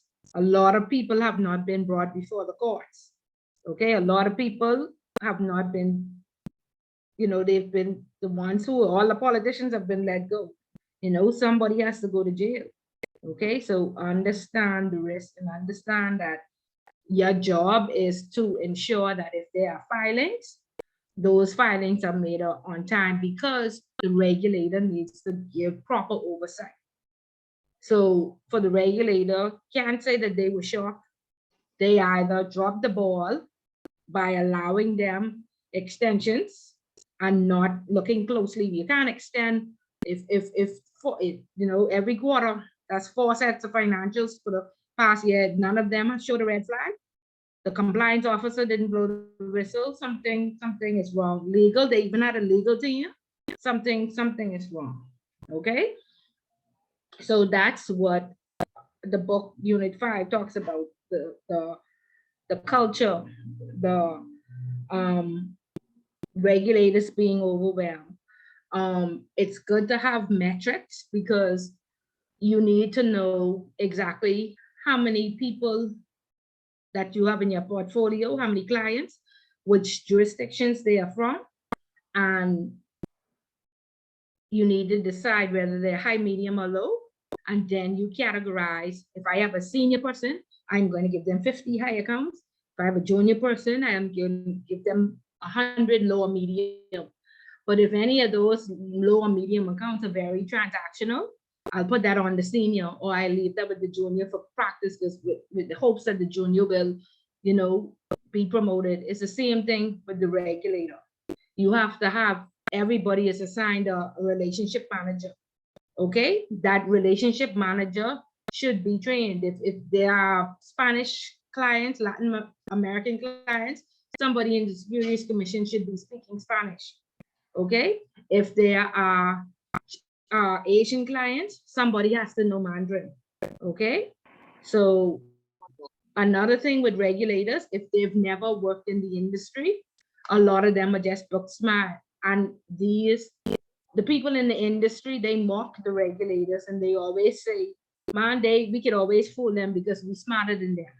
Okay, so the regulator really needs to take some people who've been in the industry for 20 years, and that's the people who should be managing and training to make sure that the industry doesn't feel like they're smarter and they could take advantage. Okay, because in most of these the Securities Commission just beef up with staff members, and they just created the analytics department. The laws were just changed in 2018, and so they are correct. They are on a learning curve. In terms of the money, no, we've always had billion this and a billion that here and there. Okay, so again, it goes back to say a risk-based approach to money laundering terrorists allows a company to be flexible and deciding where to concentrate their efforts. The benefits of the risk-based approach, it allows management to differentiate between customers, high, medium, or low. It helps with producing a more cost-effective system. Again, if you know when the financials are due, you train people to avoid breaches, and you train people to avoid being fined. As of course, we see the fines are very hefty because we had 800 clients, and if it says per client $50,000 per client, that's shutting the whole industry down, the whole bank down. There's no way we could survive if we pay the Securities Commission $50,000 per client. Okay, and then we may get more than one charge. So this is why it's important to implement. And then it says assures attention and resources are focused where they are greater risks. Of course, we know enhanced due diligence is centered around high-risk clients. High-risk clients should be with a senior person. High-risk clients should be reviewed by a committee. They should be monitored closely. Compliance should be approving transactions that are high risk. Okay. It says from the supervisor's perspective, sample testing should be used on individual decisions reviewed as a means of a test to the effectiveness of the institution's overall risk management. And so last week we looked at the control library where it says we check 100% of the accounts that are open to make sure they stay in line. But then in other cases, in terms of filing, we check 25% of the files to make sure that they are filed properly. And each time, if we're checking this quarterly, if we know that we check Eddie and Sharonda and Burton in January, when we come to March, we'll check Geraldo, Bria, and Julian. So you switch it up to make sure you, by the end of the year, with all your banks and your checks and balances, cross-checked all the risks or all the customers. And again, like I said, there are key risk indicators. You remember that word, Priya? Key risk indicators are not only open and close on those key risks. Liquidity is there, loans are there, all these other things are there. So financials are there, fees are there. If you miss a filing, that is there. And so therefore, just like if you close too many accounts and it turns yellow or red, there should be some management information that should be from FTX that compliance should have seen these red flags. Go ahead, Eddie. Yeah, I just want to ask, I able to send the case and the deal. Can I don't see Berthane, is it Berthane and Sharonda? Okay, put I your don't see where drop you the emailing email. it? Yeah. Yeah, Berthane, you'll put your email in the text for Eddie, please, so y'all can get this. Which case you sending them? The private investment bank? Yeah, Molina. Yeah, That's send it Molina to me case. too. Yeah, send it to me too. Yeah. Yeah, I have a copy. Yeah. Okay. Yeah, so it says, in summary, a risk-based approach should include the following: risk identification and assessment. Should we assume this risk? Should we accept this risk? Or should we avoid this risk? Like Julian said, when FTX approached the commercial banks, what did they say? In regards to cryptocurrency being on their platforms? Did they assume it? Did they accept it? Or did they avoid it? We remember, Julian, what did they do?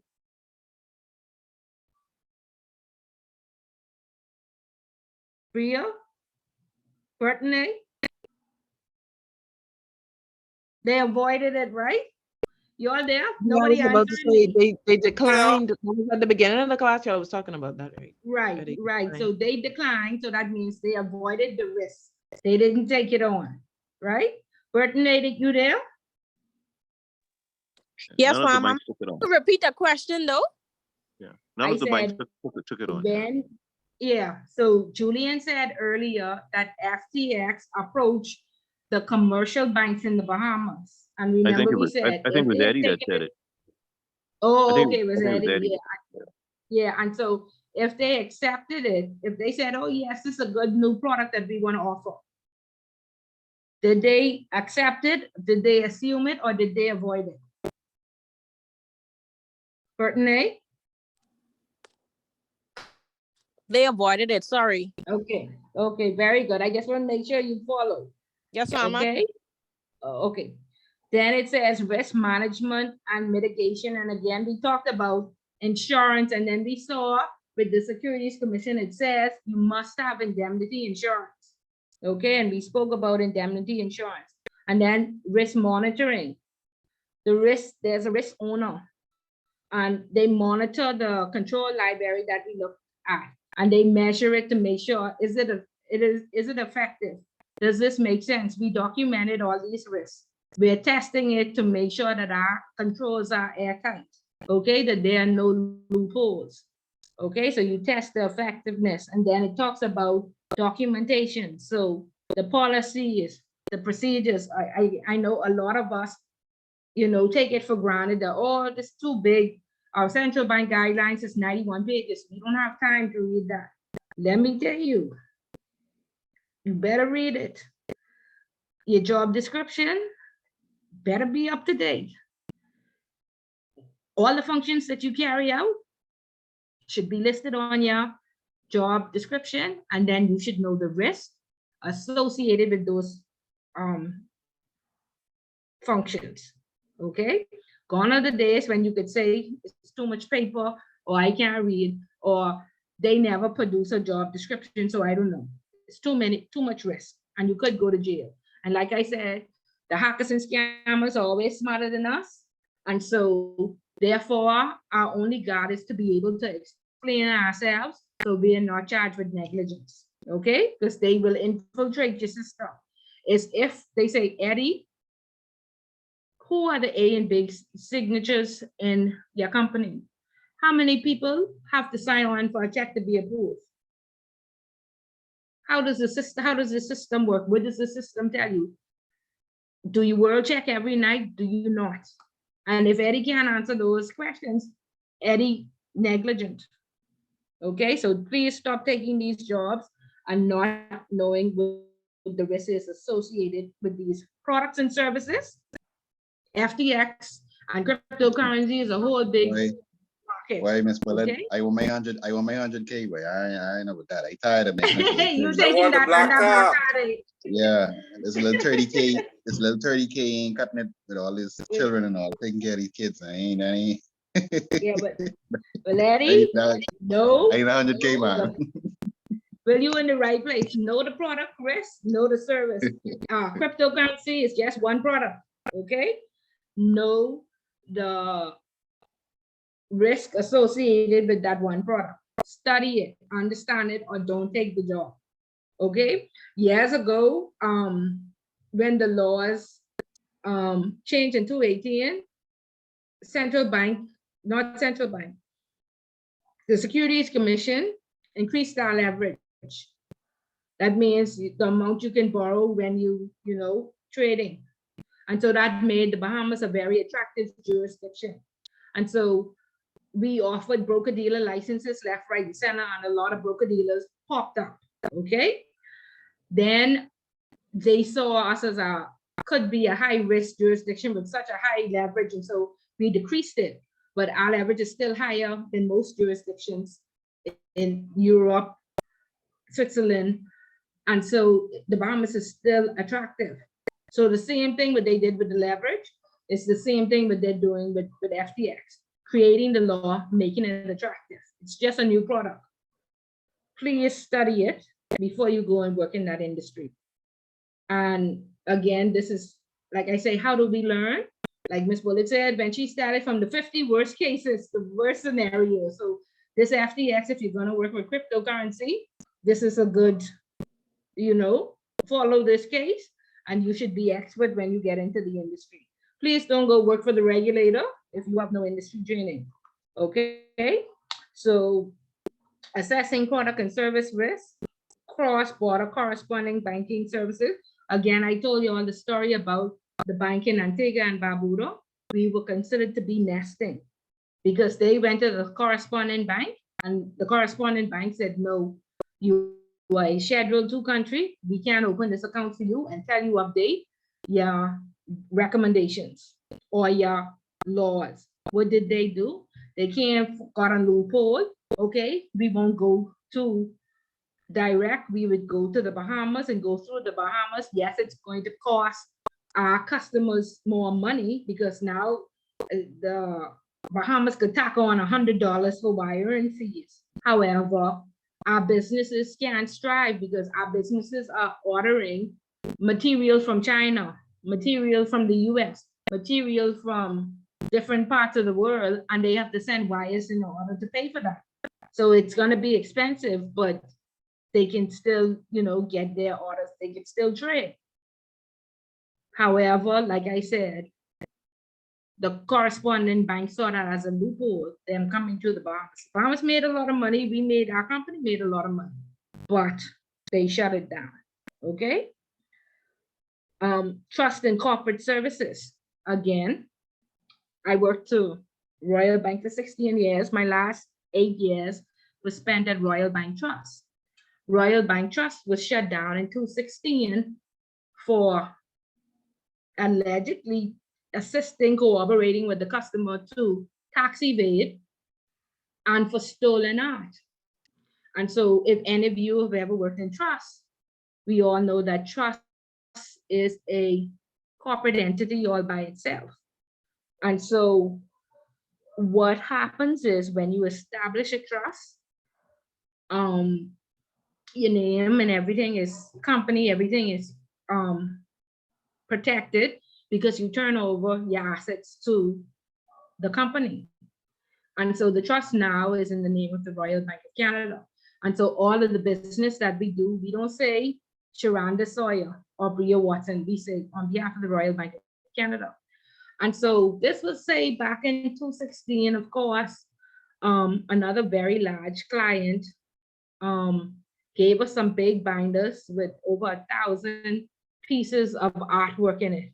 And none of us we didn't know nothing but no art, but we just know this was our largest client. So we had 3 trust officers assigned to this one account. They were very operational, selling art, bringing art in, buying art, storing art, doing all sorts of stuff with, I talking about these pieces of art, which would cost $200 and $300.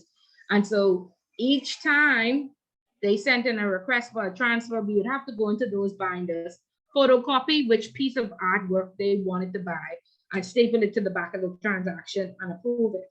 Okay, so what happens is, like I said, it's a full legal entity in the name of the Royal Bank of Canada, and the owner, the beneficial owner of the company, would sign a letter of, what you call a letter of wishes.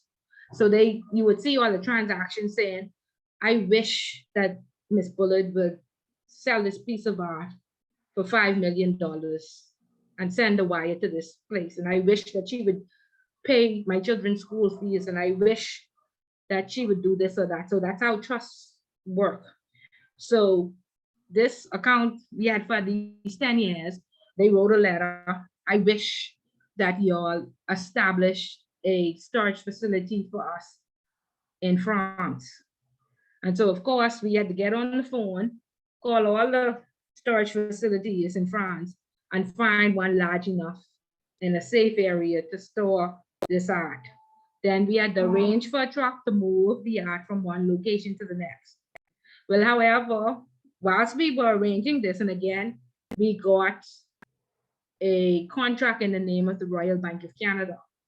And so we signed it because we are signatories for the Royal Bank of Canada. We happy we could sign unlimited, right?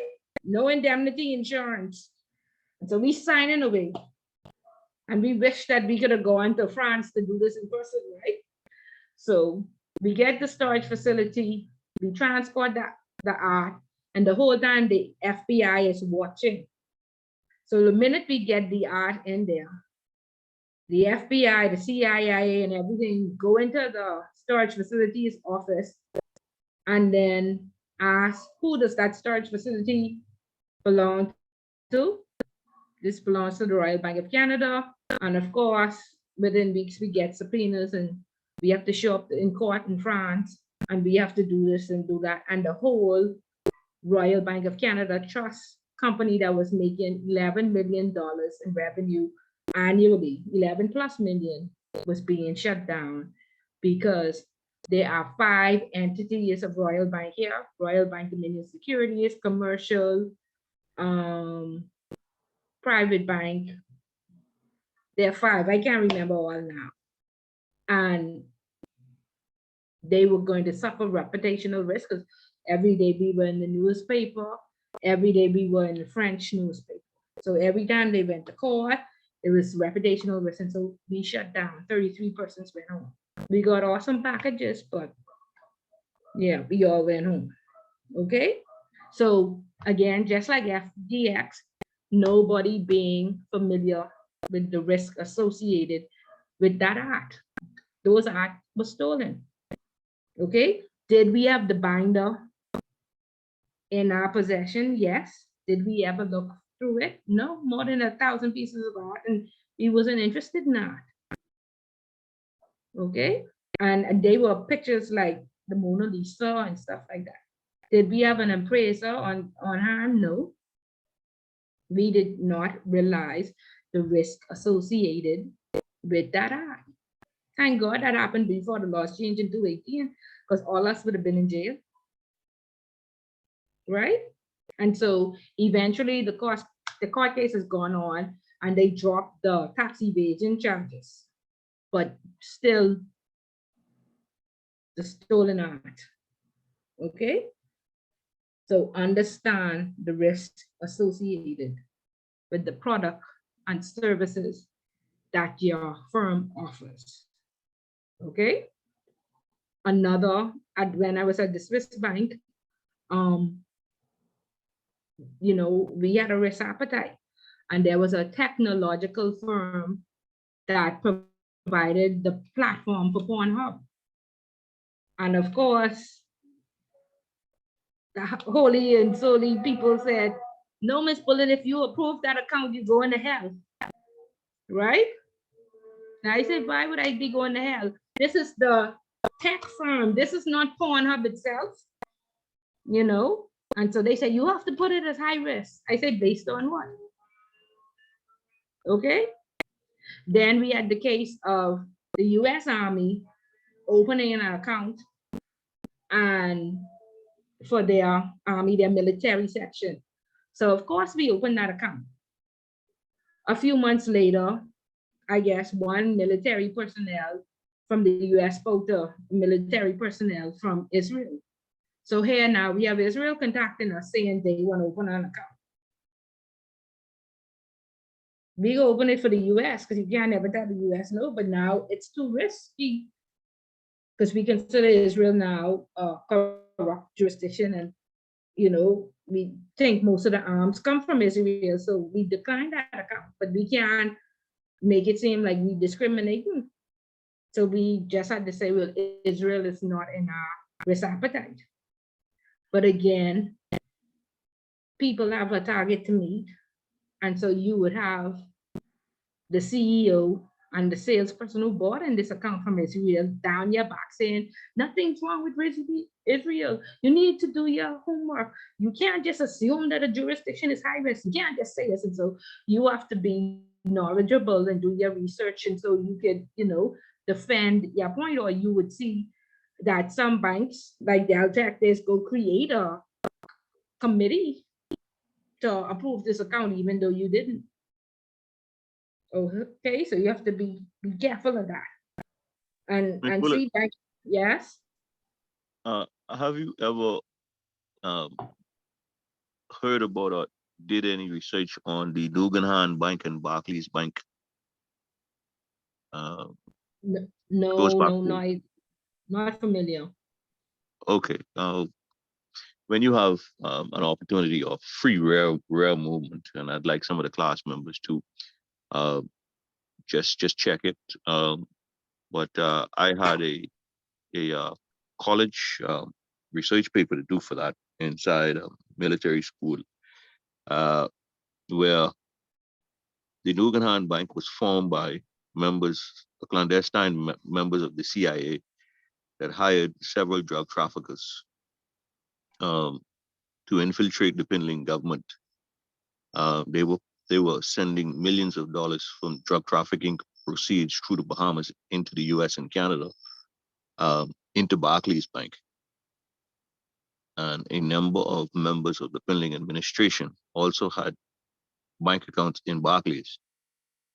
And when that was exposed, that was a major issue.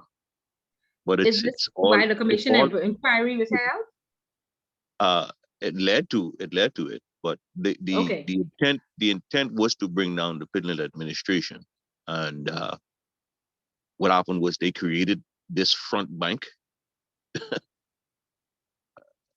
So, you know, it's very interesting. Okay, we'll definitely read it. I wrote it down.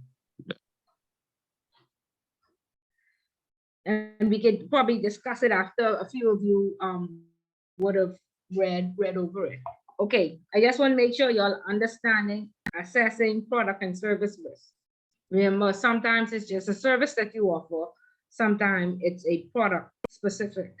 Cryptocurrency is just a product, but make sure you understand the risk associated with it.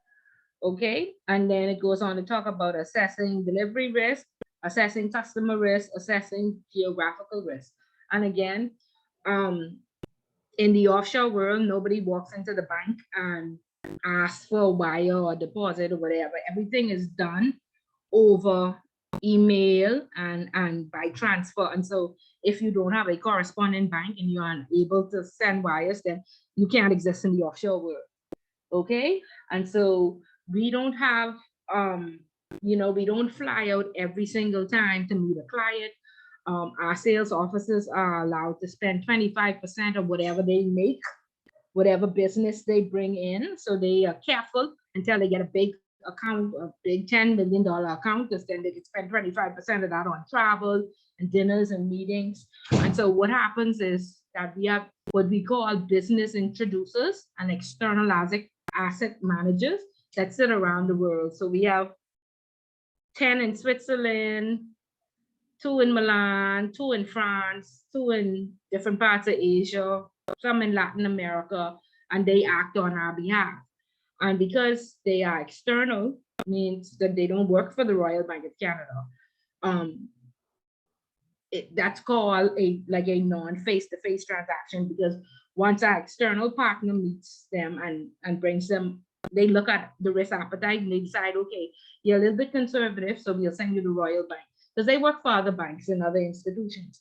And so they would consider that a non-face-to-face client, because somebody that works for RBC Bahamas did not bring them in, okay? And so that's considered like a delivery risk. And then the central bank tells you, if you did not meet the client, when you risk rate the client, you should give them the highest rating in that category. Now, not overall, they must be high, because in the offshore world, we never had to meet the client. Somebody always meets them on our behalf, okay? And then, of course, even though we looked at the Basel Committee that tells us the country risk rating, and we saw that Russia had a lower risk than the Bahamas, you know, the Canadian banks are very conservative. They don't do business with Russia. So, like I always say, your policies and procedures can be more stringent than the regulator. It can be less stringent. Okay, so a high-risk jurisdiction is a high-risk jurisdiction, but in Royal Bank, we don't have an appetite for Russia, so we considered Russia high risk. Okay, it goes down to talk about, you know, country risks where identified by the FATF as having strategic deficiencies, and our sister country with Turks and Caicos is considered one of those countries that have extreme strategic deficiencies. Okay, major drug producing or transit countries. And when you get the ICA, when they talk about this, you see the Bahamas listed right there. Okay, involved in proliferation of nuclear and other weapons. Of course, that's the North Korea and Iran. Politically unstable, again, around the Caribbean, many prime ministers and presidents have been impeached. Okay, many people or many countries have invested or borrowed money from the Chinese government, like us, who borrowed us $192 million to build this port. And so what we've seen is that Chinese, they lend you more money than you could afford to pay back. And so what they do is just acquire your port. And so you have to be very, careful with that. Vulnerable to bribery and corruption. We know our CPI index is in good standing. We're at 64 now, or 65, but the other day when the hurricane struck Puerto Rico and Donald Trump did not assist them, that they just drop off the CPI list. And then, of course, remember, I always tell the story, I was selling wires to Russia and Madagascar 1 week. The next week I was told, you can't pay these people's salaries because we don't do business with countries that have a CPI index less than 30. Okay, and then it talks about excessive secrecy laws. Again, even though we no longer have these secrecy laws, they still, consider us, they still refer to us as a tax haven with secrecy laws. So we ain't get rid of that bad rap as yet. So again, the book goes on to say a risk assessment is only as good as this. It's done. So Ms. Bullitt is teaching this class right now, and right afterwards, I could go out and commit a crime, and Julian come in and lock me up, and Julian is saying, Ms. Bullitt, you didn't have to do it, right, Julian? No, you're connected to some people that I'm connected to. We like art, fine wine, and cigars. There you go. Okay, network strong. Okay, good. All right, so it's only as good as the day, but of course, for administrative purposes, you can't review or update every day. And so you have review dates, you mark the different items on your control library as high, medium, or low.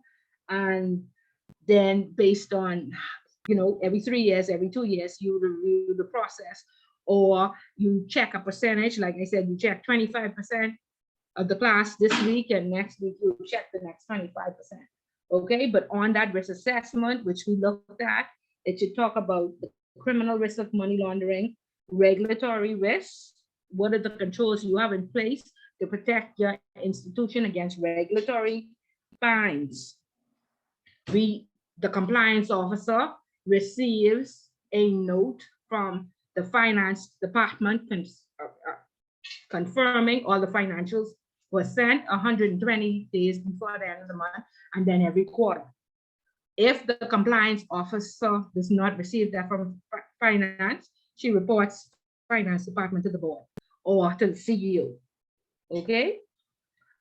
Legal risks, a lot of positions and functions are outsourced, so there are a lot of contracts. So those contracts need to be reviewed to make sure that the risks associated with them. The other day, National Insurance kept all our pension and all our verification stuff in the storage facility on Blake Road, and that burned down. Right? And so in a couple of years, when we go to get our pension, they ain't have no documents, but everything online now. So hopefully they have it online. Okay, but again, they had a contract with the Blake Road facility, right? Just like each bank, financial institution has an offsite storage. If that offsite storage burns down, what y'all gonna do? Because the government, of course, had pity on National Insurance. Will they have pity on a Fortune 500 bank? I doubt they will. Okay, reputational risks, we talked about that. RBC closed down because the reputational risk associated with, us being in court every day. Concentration risks, I told you all about having all your eggs in one basket. Close out your biggest account and take in Barbuda. We don't care if that will close your business down, but you can no longer have that. However, 4 years later, when everybody forget there, a new product come out, and now we could have an account from Antigua and Barbuda or an incorporation from there. Wow. Okay. Credit risk, operational risk, liability risk. All of these must be listed. And again, with recommendation, one says, document your risks, put controls in place to protect your country, to protect your organization against these risks. Okay, it says, in conclusion, a risk assessment is a continuous event. As risks change, customer activities and profiles in the company's products and services and delivery evolve. The company should monitor the environment in which they operate. Periodic assessments should be made of the company's sector to ascertain whether customers' behaviors are changing and whether they should be taken into consideration. A lot of companies that did assume the risk of cryptocurrency and invested with FTX and now lost may no longer offer that product. Okay, and the regulator says when there's a material change, please update us and let us know. Okay, if you used to accept cryptocurrency, now you don't, let us know. Or if you decided to take it now, we need to make sure that you have policies and procedures in place, staff members trained, and as a regulator, for them to say you're inadequate.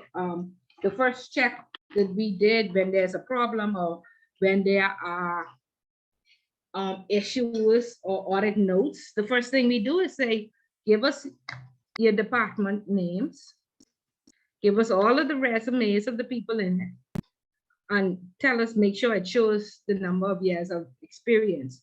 And so we write Sharinda, Priya, Julian, Bertone, Kendrick, Gerardo, and we say how many years of financial services, and we add it up. And sometimes it's come to 5 years, the whole department. And then we say, okay, this is the fight. I fell off my chair. I was at one of these Fortune 500 Canadian banks doing the finance department. I mean, they was laughing. They say, oh, Miss Bullet, yeah, central bank is only charges $250 a day when we don't send in the financials on time. And my limit is 5,000, so nobody will never know. I just sign off on the $250 every day, and I hurry up submit the financials before it add up to 5,000. So of course, you know, I had to take everybody is signing a authority. I had to take it away from them of the finance department. So if that was late, they was doing that every quarter. You really, and sometimes they was like 40 and 50 days late. Okay, and when we get to SDRs, we will see that the law says that you are to submit an SDR in a reasonable time frame. And there was a leak from BuzzFeed that says the average SDR from FinCEN was submitted 163 days. That's more than half a year after the crime, you know, or the suspicious transaction happened. And my God, that's 6 months before the police even get it, they even start to investigate. So yeah, a couple of these things need to fix. So you're looking for, make sure your resume is up to date. Make sure you have sufficient experience in your department. And what a lot of people like to do is hire CPAs. And this was one finance department that had not a CPA, even the head of finance, big Fortune 500 company, not one person had a CPA in finance. I said, no way, this cannot be real. Cannot. Okay, so you don't need in finance, depending on the size of your company, yes, you could have 5 CPAs, but in operations, in compliance, you need an operations person, a compliance person, CPA, a legal person. Okay, you don't need everybody who has the same qualification, then you all can't have each other. Okay, so make sure your departments are balanced. Again, you need some young people and you need some old people. Okay, that history pays off. Again, we see a company with just very young persons, very young, inexperienced person. She worked as a trader for 1 year. He worked as a trader for 1 year after college. And we are surprised that they failed. Who approved them? When the regulators saw their CVs, it shouldn't matter how much money they had. Okay, so that was a poor case of judgment, because I told you all the story where a guy approached. He was 27 years old. He had $99 million in his portfolio. So his references all said that he had more than 20 years of experience. So that's like, he'd been working in the bank when he was 9. Like, you know, that just didn't sit with me. And so I kept checking, and of course, the salesperson on my back, Ms. Bullet, you're taking too long. You also have to hold up everything. They're seeing the ease of doing business. I have to report you, you know? And I said, please just get off my back and let me do my work, because this don't make no sense. I said, there was this boy in banking from 9, because does he have 20 years of experience? I said, is his father the owner of this company? No. So how does he have 20 years of experience? I come to find out what they're doing now in Switzerland. Again, bearer shares. This is why bearer shares are so risky. Very young investors are buying like the goodwill in companies. So they are looking for companies that people are ready to retire, or you know, been established. Let's think about a company that's been around, say Higgs and Johnson or McKinney, Bancroft and Hughes. And so what those very young investors are doing is approaching the principals and saying, oh, no, don't close down. Let us buy the goodwill in your company. And they paying them like $10,000, $20,000. And they said, you already have bank accounts? Okay, just add me to your account and what have you. And so all that history and everything is, purporting to be the new person when they so young, it's no way they get out, and you have to really look carefully when you're approving these accounts to see it. Did you buy the goodwill or did your father? And you have to ask these questions. All of this is a part of knowing your customer. Okay. And so when we found out it's a bearer share company, they changed it over to registered shares. He sold it to this young guy, and all the accounts, he just added him and they changed it to his name as beneficial owner. And so all the history came along with this McKinney Bancroft and you has been around for 70 years, which is true. It's just that you were not affiliated. You don't have nothing to do. You did not establish this company. You should not be able to buy their goodwill, but that's happening a lot. That's how these young people getting off the back, because of course you have to have at least 2 years of history when you establish a company, and a lot of them, they can't get loans and they don't want to wait. And so that's the premise. That's what they do. And so they can speed up the process of being able to borrow and being able to get access into, the financial world. So when you see these reference letters, because this will be a part of your KYC check or due diligence check the age versus the years and make sure these people ain't been, in the finance world from they was 2. Okay, guys, all that is the risk. Okay, I bet Sam Bankman-Fried referenced it. You have 30 years of experience. I need 29. So I will seeing some stuff like that. So don't be surprised. Okay, any questions? Clear as mud. Is it a little bit clearer? Yeah, Ms. Bullock. Baby steps? Yes. I don't see your name on this National Identity Risk Framework Coordinating Committee. Why you ain't here? Julian, if I tell you, you will fall off your chair. Y'all killing me with fall WIC. off your chair. Y'all wrecking my brain with WIC. Yeah, that's a personal reason why I'm here. Okay, all right. I believe I could understand now why, based upon. Yeah, because somebody don't like me. Because somebody don't like me, John. That's fine. That's fine. That's fine. They need you there, man.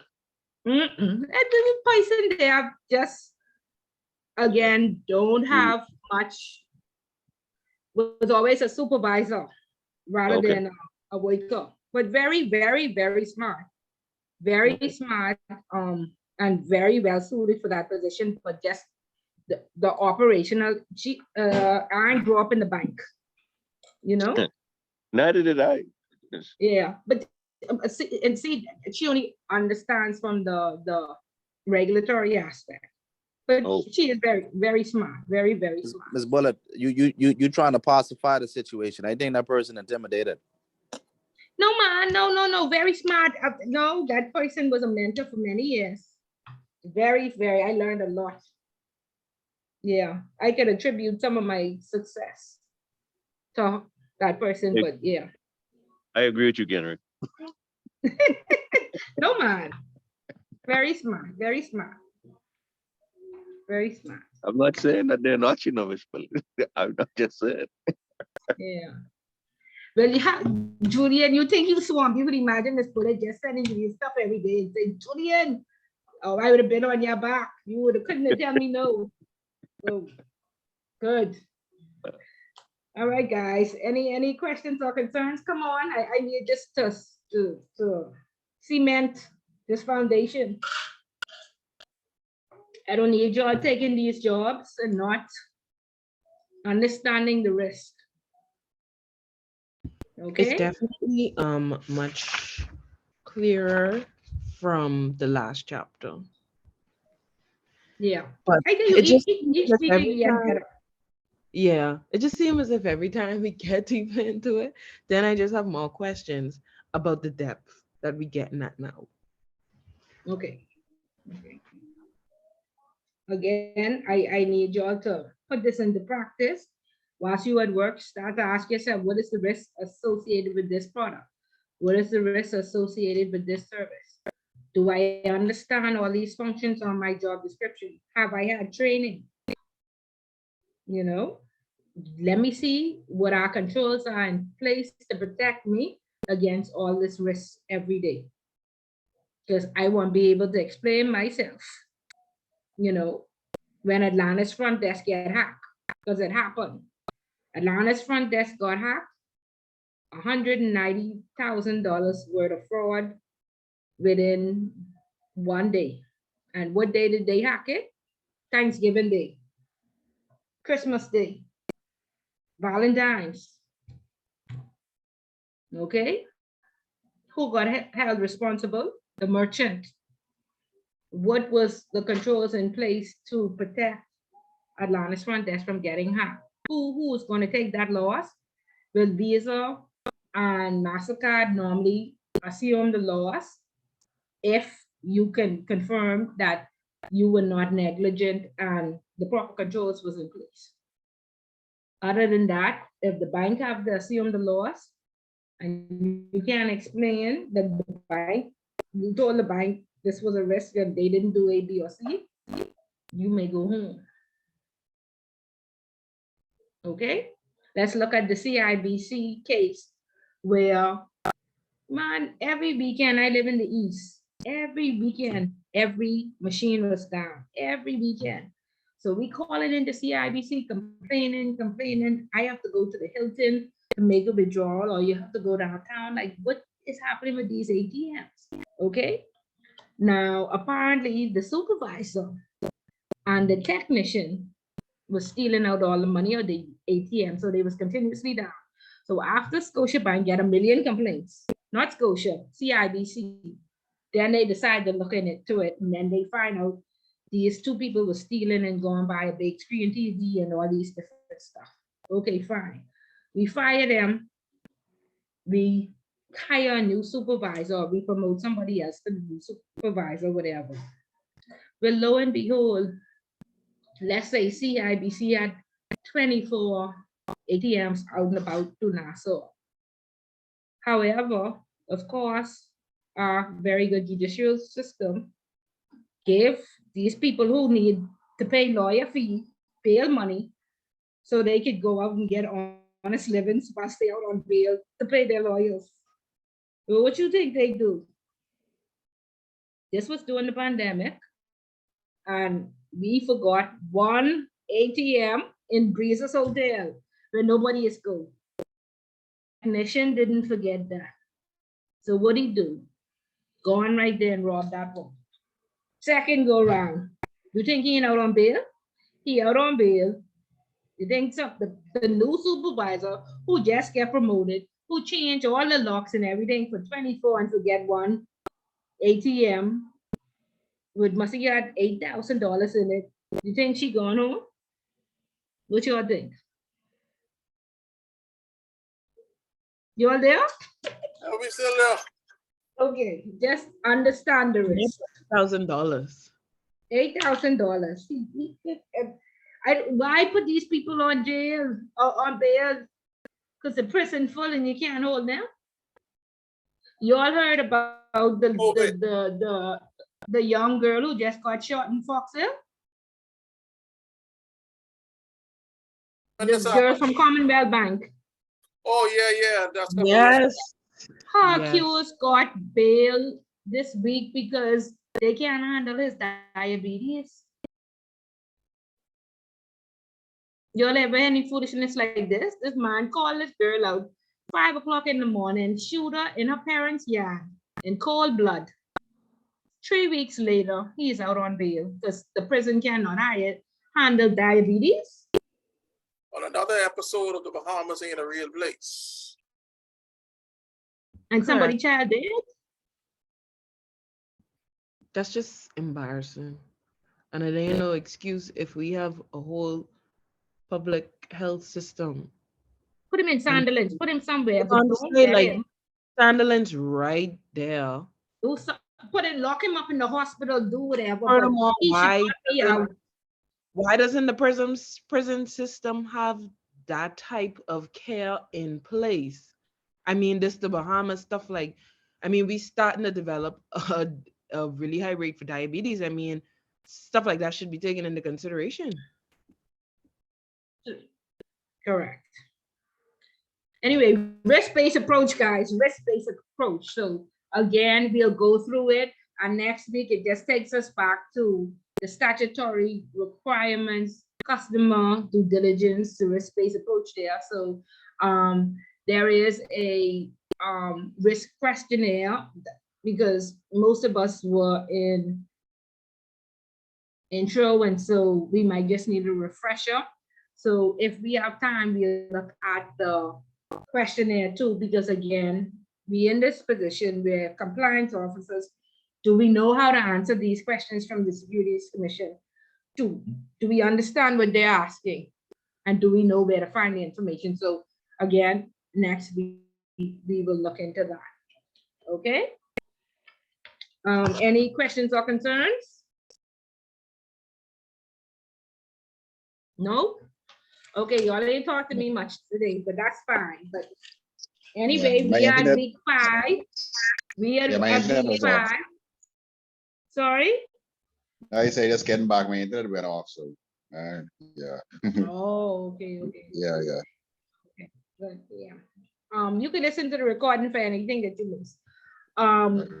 Yeah, well, you know, don't forget your 5%. A lot of people in intro waited till the last day, and I don't want everybody on the last day of the deadline trying to get 5%. So again, Julian, we know how important the network is, right?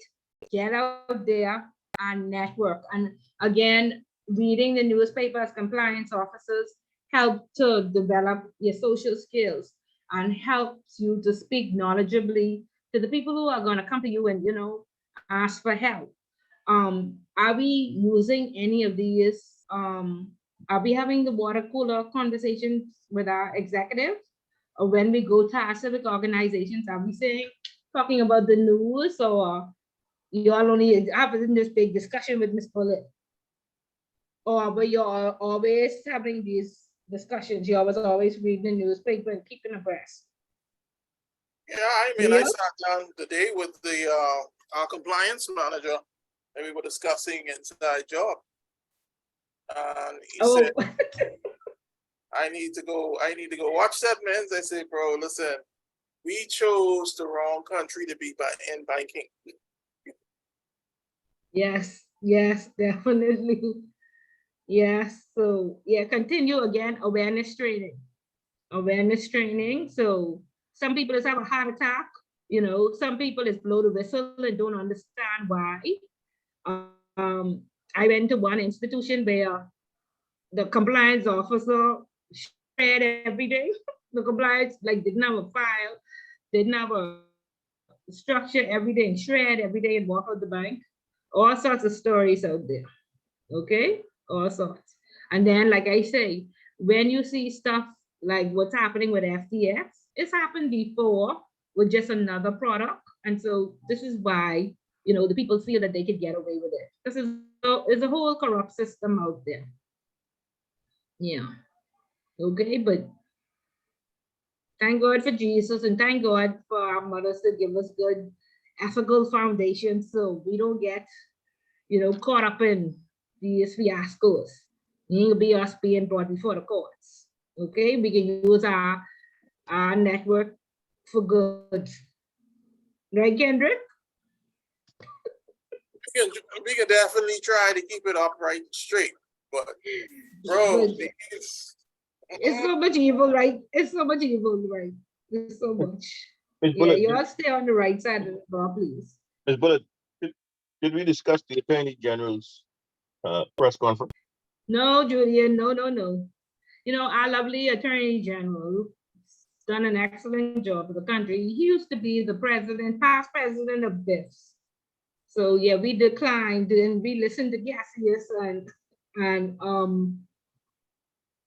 He's taking a who lot of beating. originally, yeah, we He's in the taking a lot WhatsApp of group, perhaps in the he's taking a WhatsApp lot of group, beating on Twitter. rightfully deserves, rightfully deserves. Yeah, yeah. They had already delayed saying anything. They should have just left it as a delay and not respond. There was no way to get not be bashed. Let's just say that. Yeah, he should have avoided getting into a quagmire Yeah, regarding yeah, the liquidator. yeah. He should have said anything I say could be used against me in the court of law. So I unfortunately have to plead the fifth until the court case is over. They know something to that effect, but nothing that he would have said would have, you know, Yeah. protected us or him. But you know, when you are going up against the big boys, you ought to protect your reputation when you know, like I say, we just a small intermediate class, and we could go online and see where the Securities Commission should have intervened, you know. And like I say, I've known them, like I say, a notice, a warning, and that's one of the questions right now in ICA. You know, they're asking them to speak on the regulator. How has the regulator grown in the last couple of years, and how do they carry out their supervision? And a part of the question is going, you know, I tell them that the central bank uses moral suasion, so you won't go there and on the central bank site and see that they would have put that we called in private investment banks, right? You would have seen that in the newspaper after it happened, after they tried to quietly speak to him and he declined. But if you look at the Securities Commission, right on their front page, public notice number 7, MMG Fund Services Bank. These are the sanctions. Let's see, who else? When was the pineapple? When was the pineapple place? They tell you do not do business, you know, entities not regulated. They tell you public notice. Sorry? Targeted sanctions. Yeah. And so it tells you the commission is aware of an entity referred by various designations, namely cash forex group, cash FX group, whatever, maybe conducting activities that are not registrable or registrable. Yeah, Miss Bullet, I don't know. Y'all know what it is. Yeah, so they tell you anybody, there are several levels by which individuals may plan to join, the lowest being $300. And they tell you don't do regulatory warnings, do not do business with this person. See how many different banks have a warning against them. And so you normally see this right on the front page of the Securities Commission. And look at all of these. When it was the Pineapple Group, they said do not do business with it. They are not regulated. They are not authorized. Right? So very surprised. I don't see no warning, no nothing on FTX. Nothing. So suppose I've been on vacation or I've been on a boat and some people say, I just have to take a break from social media and let me go on FTX site. Is there something that stops you from investing? Because I don't see a warning. No. Let's see. Because I hear people still at work.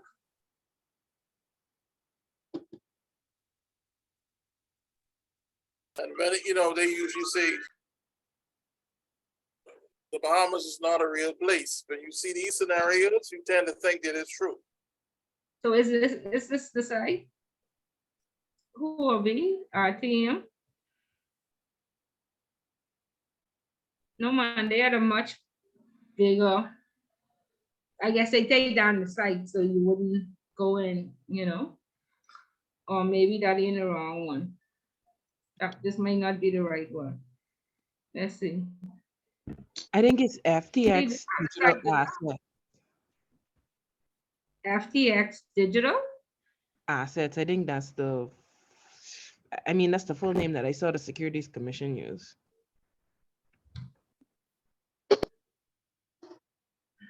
I guess you would have to see all of this first before you get to the website, right? And if you just click through all of them, okay, so they took down the site.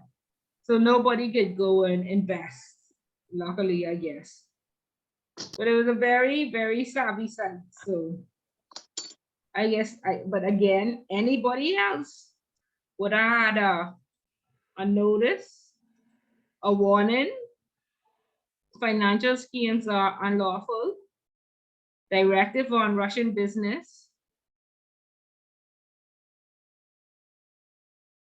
MMG Fund Services Bank. Let's see what they're saying about them. That an online platform using the name MMG Fund Services may be carrying on activities, from the Bahamas.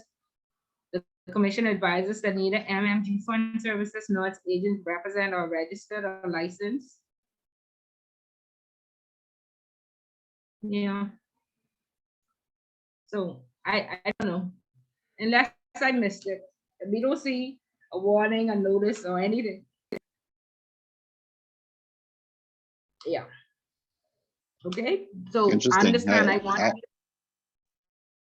So Eddie, go ahead. I say it's interesting, yeah, but because you don't see not at least one, even from the sense of the collapse of the. Anyways, not even one advisory as to what it is and all that. So that goes show you the SCB is not looking good right now. Yeah, but they remember they did put out some notices when they said we did not hack or we. Let me put FTX. Let's give them the benefit of the doubt. We just see and find it in. Let's see. Let's see. They have to have something because they put out those 2 notices. So let's see. Something there somewhere. Remember when they had those 2? Okay, here it is. Where it says the Securities Commission assumes control. Okay. Remember this notice, but they had what's up. Okay, so it's there. But it's just not in the notices or what have you. Okay. So there. Okay, Securities Commission of the Bahamas freezes the access. The Securities Commission addresses FTX on. So okay, just under the news. But again, there should be a warning or there should be a notice. Yeah. Or they have update. Yeah. Okay, they're from the 15th. That was okay. Yeah. So these are the newest stuff. But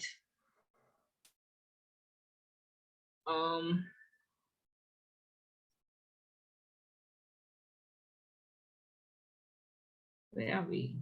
Registrants. Click here.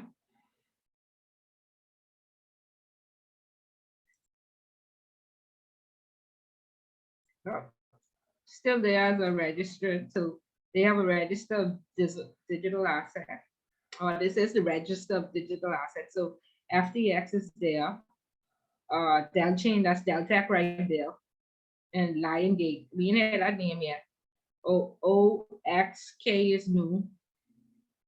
Oh, they have a couple more now. These 2 OXK and Alpha Cox Crypto. Okay. These are new ones. Hopefully some bank money free doing on these. Do they say who the beneficial owners? Okay. That's okay. Yeah. Okay. This one is Chinese. Oh, this is I can't remember the name of the bank. It's an established bank. I know this name. Yeah. Okay. Yeah, that's the Lion Gate, right? Because I see that name popping up. Yeah, that's what this place name? That's one of those banks, one of those offshore banks, just like Delta. Mhm. I can't remember Mhm. their name though. Yeah. FTX MLRO is vacant. I see. Yes, who? Or they You notice it? did, You did notice they the ask MLRO? them? No, look at the Huh? MLRO. MLRO is vacant. Or they How can protecting? you? Okay, but they protecting the Bahamians. They protecting the Bahamians. So they went back and they just changed it. They changed this then. Of course, of course. How convenient. Yeah. So the But other like ones, they have the other persons, they have their names right, the MLROs. The other. Scroll down to the next one. Let me see. yeah, see? They have their names, right?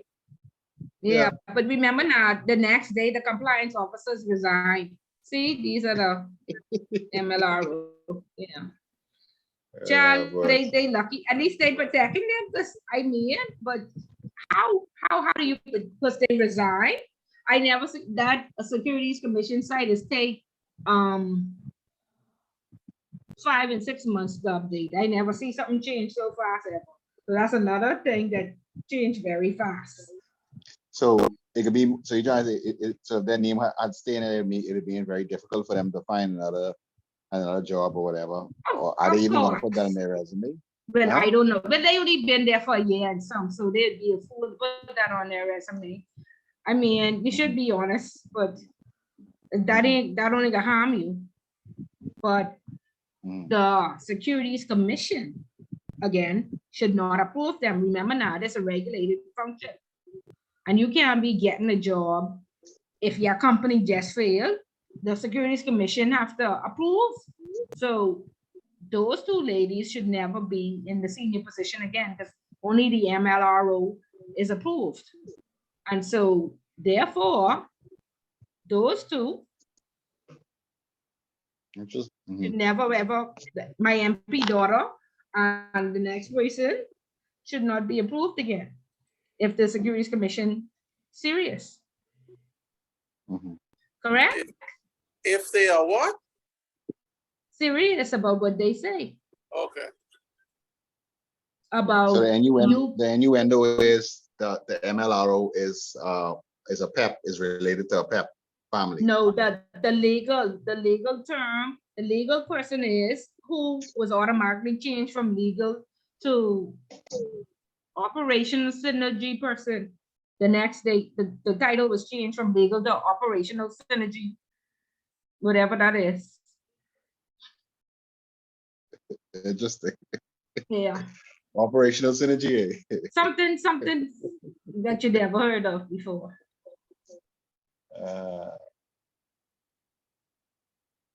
Yep. Okay. Yeah. But at I least hope, they I hope are when being. I hope when it's our time, when I take this 100K, they be more favorable to me too. When I take the 100K and then the company go down and they could take my name off and then I could get another job. And then well, guess what, Eddie? And see, that's it. Yeah, like I said, and there have been, and this has been a complaint by many of persons in the industry.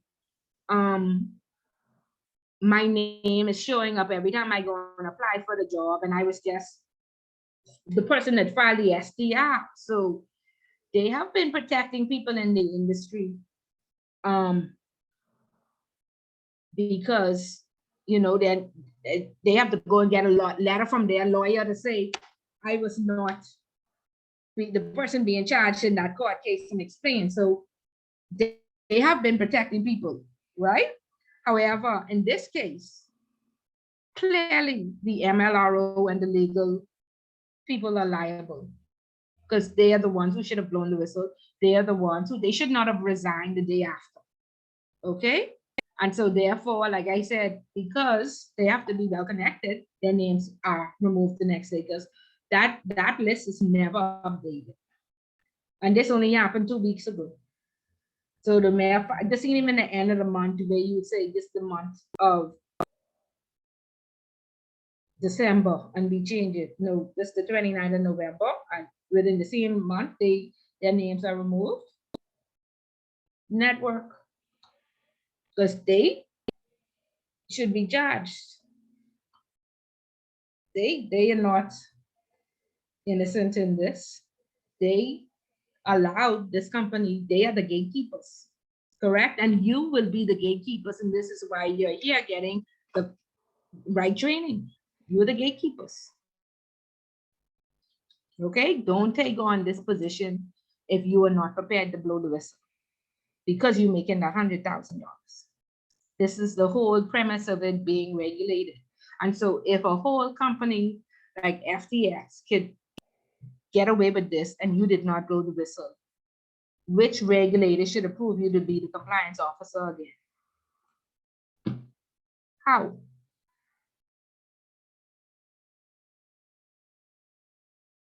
How? Only in the Bahamas. Only in the Bahamas. Only in the Bahamas. Yeah. So again, this was the regulator was saying, we are going to make a list and block these people. So let's see. Build your network strong, strong. Okay. So don't, Yeah. like I say, I have people now calling me begging for 5%. No, and no, especially if your job paying, you know you don't want send no IE pops. So 5% is the difference between 65 and 70.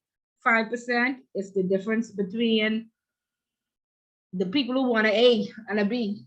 Okay, so Ms. please Bullard, go out there and network. Yes, Kendra. I can see if I can make contact with Mr. Major. Who's Mr. Major? Keith Major. Keith Major. Who that is? I might have the right name. Okay. I gotta see if I can reach out to Mr. Major. Effective presentations. Oh, okay. Yeah. I can see with that. And if I find out anything, guys, I'll just shoot you all a link. Okay. Yeah. Okay. Great. Yeah. So. Ms. Bullet, Mhm. yeah, and piggybacking off the Bin Laden, I guess, strong building up your network. I've noticed, I'm not in the industry, so I'm right now in training to enter the industry. Eddie, where you work is in the industry. Your work is regulated by the compliance commission, so you are in the industry. Yeah, it's the industry, but I guess the area I'm at, it's not necessarily that. So I was wondering, in terms of, I've noticed like there have been certain advertisements for various positions. I see a compliance officers and assistant compliance officers with various companies. How could you go about seeking a, like, quote unquote internship, or to try to at least get some entry level experience, without necessarily having to commit to actually joining the company, just to get that hands-on type of, that hands-on type of, I guess, work, or to try to see, to see how you could, I guess, Nobody use can let that. you. Nobody can Mhm. let you train. I mean, I see people come from the Eddie and the Pooch Law School, and they do their internship with us, and we normally put them in compliance. But other than that, I haven't seen any other, institute send their students. So what I always recommend is you ask us again, your company offers financial services, so they are regulated. If there was just a regular firm without offering financial services, then they would have not been regulated by the by the compliance commission. Ask to cross train in that area, or go into the compliance department as an assistant. Be the assistant for 2 years, 3 years the most. You should learn a lot, and then you should be promoted. And in them 2 or 3 years, then you finish ICA, and then you should be, you know what I mean? But try to cross train and in as many departments as possible, because like I say, some people only book smart. They don't know what to do when they get to work. The common sense don't kick in. And so this is why you need to go and train in those different departments, so you could see if you know, you could function and you understand the ins and outs, and then you could compare the policy to what they actually doing and see if there are any gaps. Okay. Yeah. All right. Yeah, so just start off by asking for cross training. Gerardo? Hey, good afternoon, Ms. Bullard. I just have a personal question. When I first came into this class, I introduced and said that, you know, I'm presently working for the central bank, whereby I work in the security department as one of their lead supervisors. Also, additionally, having came from immigration. I'm currently going into my third year with my LLB program, and I wanted to know, having you know, completed this course, this intermediate course, what is your next route or recommendation you think I should go? Because I was thinking about maybe just signing up for ACAMS or possibly just going straight into ICA. I'm not sure what to do at this point. So if you could just give me some further clarification, I'd appreciate it. Okay, so I always tell people that ACAMS is the watered down version of the ICA, okay? ACAMS is a little bit cheaper and a little bit less time, but I have a few people in my past class that are in ACAMS that came to intro so they could pass ACAMS. ACAMS is US based, ICA is London based, which is the Bahamas is common law.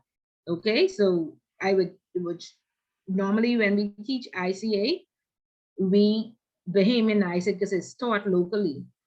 On the ACAM side, you just learn a bunch of US law and you don't work in a US bank, so it does not make sense, or a US institution, right? So I encourage everybody to take ICA, and I'm just being biased, okay? You need to move, again, same as Eddie, ask for cross training. Ask for cross training into bank supervision. And that's where you will learn from the banking aspect. If you're in your third year of your LLB, again, we have had many students from the Eddie and the Puch instead of going to a law firm, because law firms don't really pay, the banks pay in, and financial services sector pay it. So they come to us for training. And since you would have already cross-trained in banking supervision, then they probably will put you there. I think it's 6 months or a year. How long is the internship, Eddie? For your LLB? You didn't do an internship?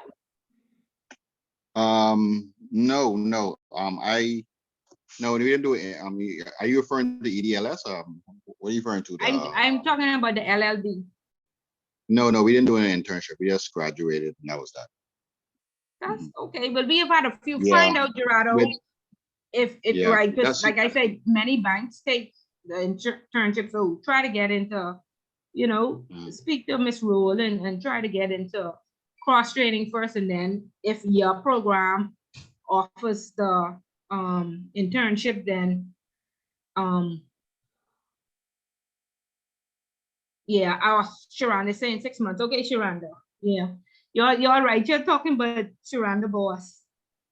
Sharonda there, no way. Oh, sorry, she texted. Sorry, Sharonda.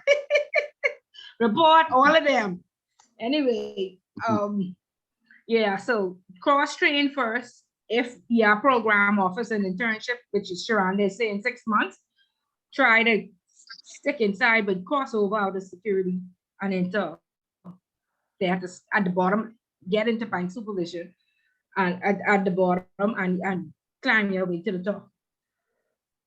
And you already with the also, Geraldo, I didn't know me and you had something in common. So I just recently completed my LLB last year, so we definitely need to talk, eh? We need to swap numbers, Eddie. Sorry, we can't hear you. I'm saying we need to swap numbers, Eddie. Yeah, no problem, man. Yeah, that's we could talk. Thanks, man. I Yeah, I appreciate it, my tell you, brother. network. So yeah, so Yeah, man. yeah, find out that way. But Miss Roll is very personable. You know who I mean when I say Miss Roll Gerardo?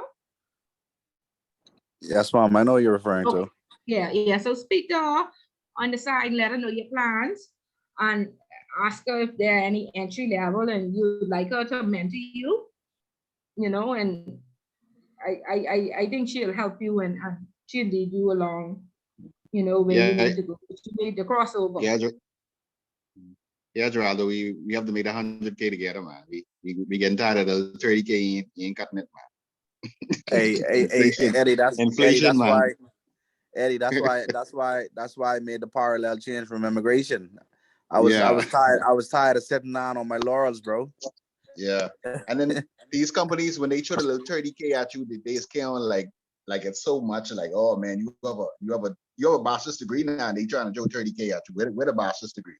Sometimes even with a master's. Like that's a lot of Okay. money. Okay. But then let Yeah. me tell you how I always thought about it, you know, because somebody else told me this, you know, when you're growing up, your grandma always used to say, make sure you get your good government job, right? So the government jobs are secure and basically you never get fired, right? Um, the commercial side of the financial services sector is pretty stable. You'll probably do the 20, 35 years, but when you get to the offshore where you're making that 100,000, 2 to 3 years max. A lot of times you don't last more than 5 to 10 years. So if you need that stability, you stay with the government and make your $30,000 long term.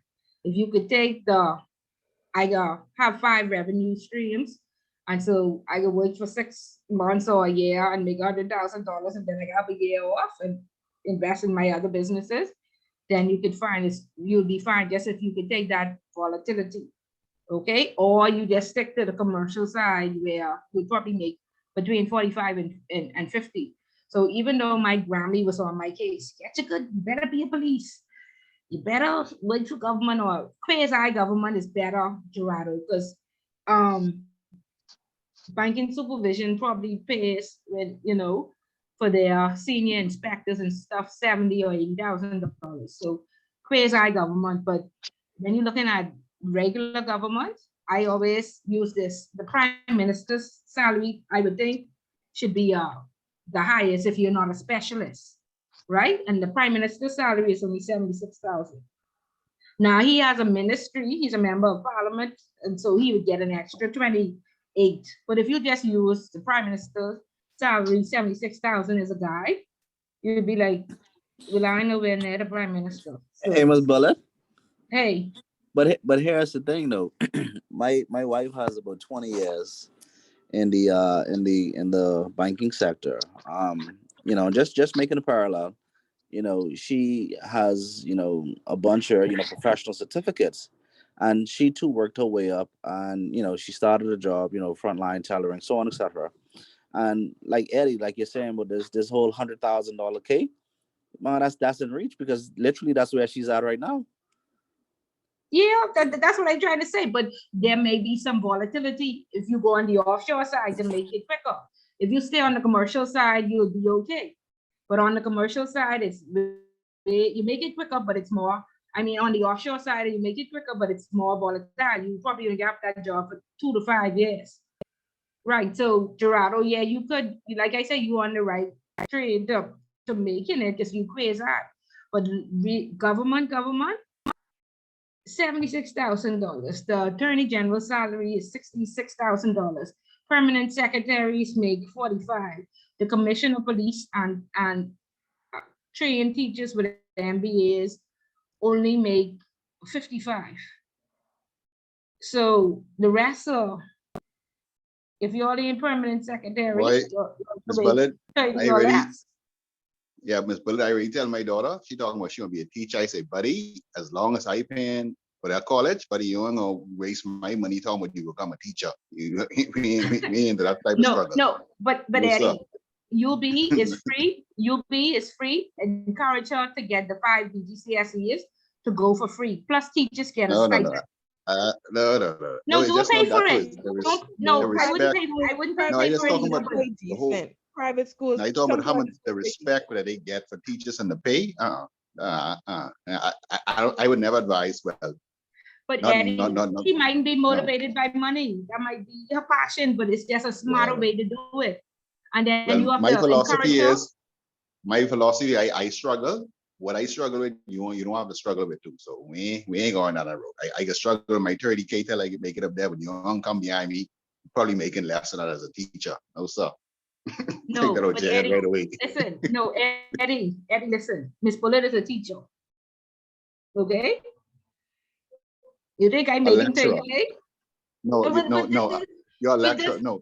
When I But say that's how teacher, I you mean, start. But that's just it. That's why I tell you, you have to encourage her to do her master's degree so she could get principal. You start off small. She need those years in the classroom. She could do 5 years in the classroom.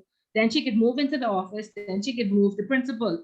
After she gets a master's and on to principal, then you could go into UB and lecture or to any other college. So encourage her that way if teaching is truly a passion. And then, like I say, UB accepts you 5 BGCSE for free. And so I told my children, I'm not paying for college. You either get a full scholarship to go abroad or you go to UB for free. My son just graduated from UB. I never paid $100 for registration and books.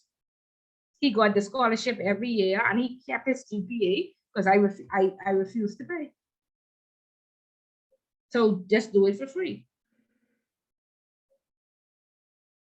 Okay, and then she could get a master's degree, and while she teaching, she could get a stipend. And most of the classes are online now. You could tell her she could do the family island, and so then they'll pay for living. So she gets to save money. So there's always a way around it. yeah, by referring to like the general, general public school teacher who they struggle in making, but they don't get no respect. That's They just don't get no good that's a pay. start. Eddie, my 50 are the worst accounts gave me the best training I could ever get. That government school will give her the best training. Stay in primary, let her stay in primary too, and then move up to the office. Or be on the family island if she's doing high school. But the key is get your master's degree and then become a lecturer. And you could still be passionate about what you do. But again, you have to have your 5 revenue streams. So when one thing doesn't work, you don't have to compromise yourself. You have something to fall back on. And Sharanda is saying the training is better in the public service because private usually requires the experience and private won't train you like the public will, according to some attorneys. Okay. That's true. That's very true. I work at a school now. I work at a private school now, and all of the teachers who they pay, the teachers who they paying very decent. They let me start off with they are not from here. But they have extensive training, experience, and between certifications and degrees. For example, University of the West Indies, that is a great school to get her degree and any other certification from, because of the recognition that UWE have, or UWI, sorry. They don't have a choice but to pay her over 40. And I ain't joking. Yeah, so put her on a career path, but she can still do it, and there are ways to make the extra money. Okay, so guys, ensure that all this training you could apply it in class. I mean, at work, you got to apply it at work. Okay, so start to ask the questions, start to have the hang with the right people, the knowledge persons in your organizations, and cross-train and learn as much as possible, because truly the only way you can keep an organization compliant is if you really understand what they do from the on the day-to-day, and then compare it to the policies to make sure that there are no gaps. Okay? Okay. That's agreed. Okay, Yeah. so if there are no So in a further couple of questions, years, so in a couple Don't of years, forget Mr. all of Leonard. us in, sorry, yeah. couple I years, said, what did Eddie? couple No, of years, Priya, all I of ain't us in here, forget you. all of us in here should be able to say, okay, yeah, now we hitting the 100K remote. When we came to the class, we wasn't making it, but now we made it. But, You know. but Eddie, let me tell you something. But all the way back to the Bible, right? No man is king in this country. Okay, Yeah. so the Bahamas still to Yep. the point where we have qualified Bahamians, but the expats automatically, listen to me, I done register, I done get condos out of Albany, Life Key, Caves Point. I done pay school fees for 5 children to St. Andrews or Life Key. One expat did what had a baby and he used to put pampers and wipes. I said, so the bank ain't gonna pay. Because when I was the operations manager and I used to approve all of their expenditure. I said, no, we're not paying for pampers. And he said, could we ask the board? I said, you really could sit in the board meeting and ask if we could pay for your baby pampers and wipes. Okay? You already live in Albany. And he was dead serious. Okay? And then that same black card that they give you, we had American Express. Nobody is taking American Express. Every day that man used to say it was a business lunch. Every day. All over Life Key eating and inviting his family and friends. Oh, that was a business. My wife knows the head of the Life Key Club. My wife knows this person or whatever. And every day you and your wife and your entourage racking up $20,000-$30,000 worth of lunches. Then they would ask you, one customer sent his private plane once to pick up the CEO. After that, the CEO thought he must always fly privately. Oh, you know how long the lines are in the airport and the flights are always delayed. And one day they canceled the flight. Could I fly private? Could I? I'm meeting a very important client for his daughter's wedding. Could you send a limo? How would it look as the CEO of the Royal Bank of Canada pulled up to a millionaire's wedding in a taxi? That's the type of stuff they say. Okay, so no man is king in this country, Eddie. You might have to go to St. Kitts or Cayman. A lot of Bahamians recently went to the Cayman and they getting the top dollar. And their Cayman has like 30,000 work permits and a population of 60,000. But in Cayman, they are very strict. After 7 years, that's all. No more. So you could go there and make that $100,000 for the next 7 years and then come back home. But Sounds like I good. say, yeah, people doing it. Yeah, Everybody looking at Canada.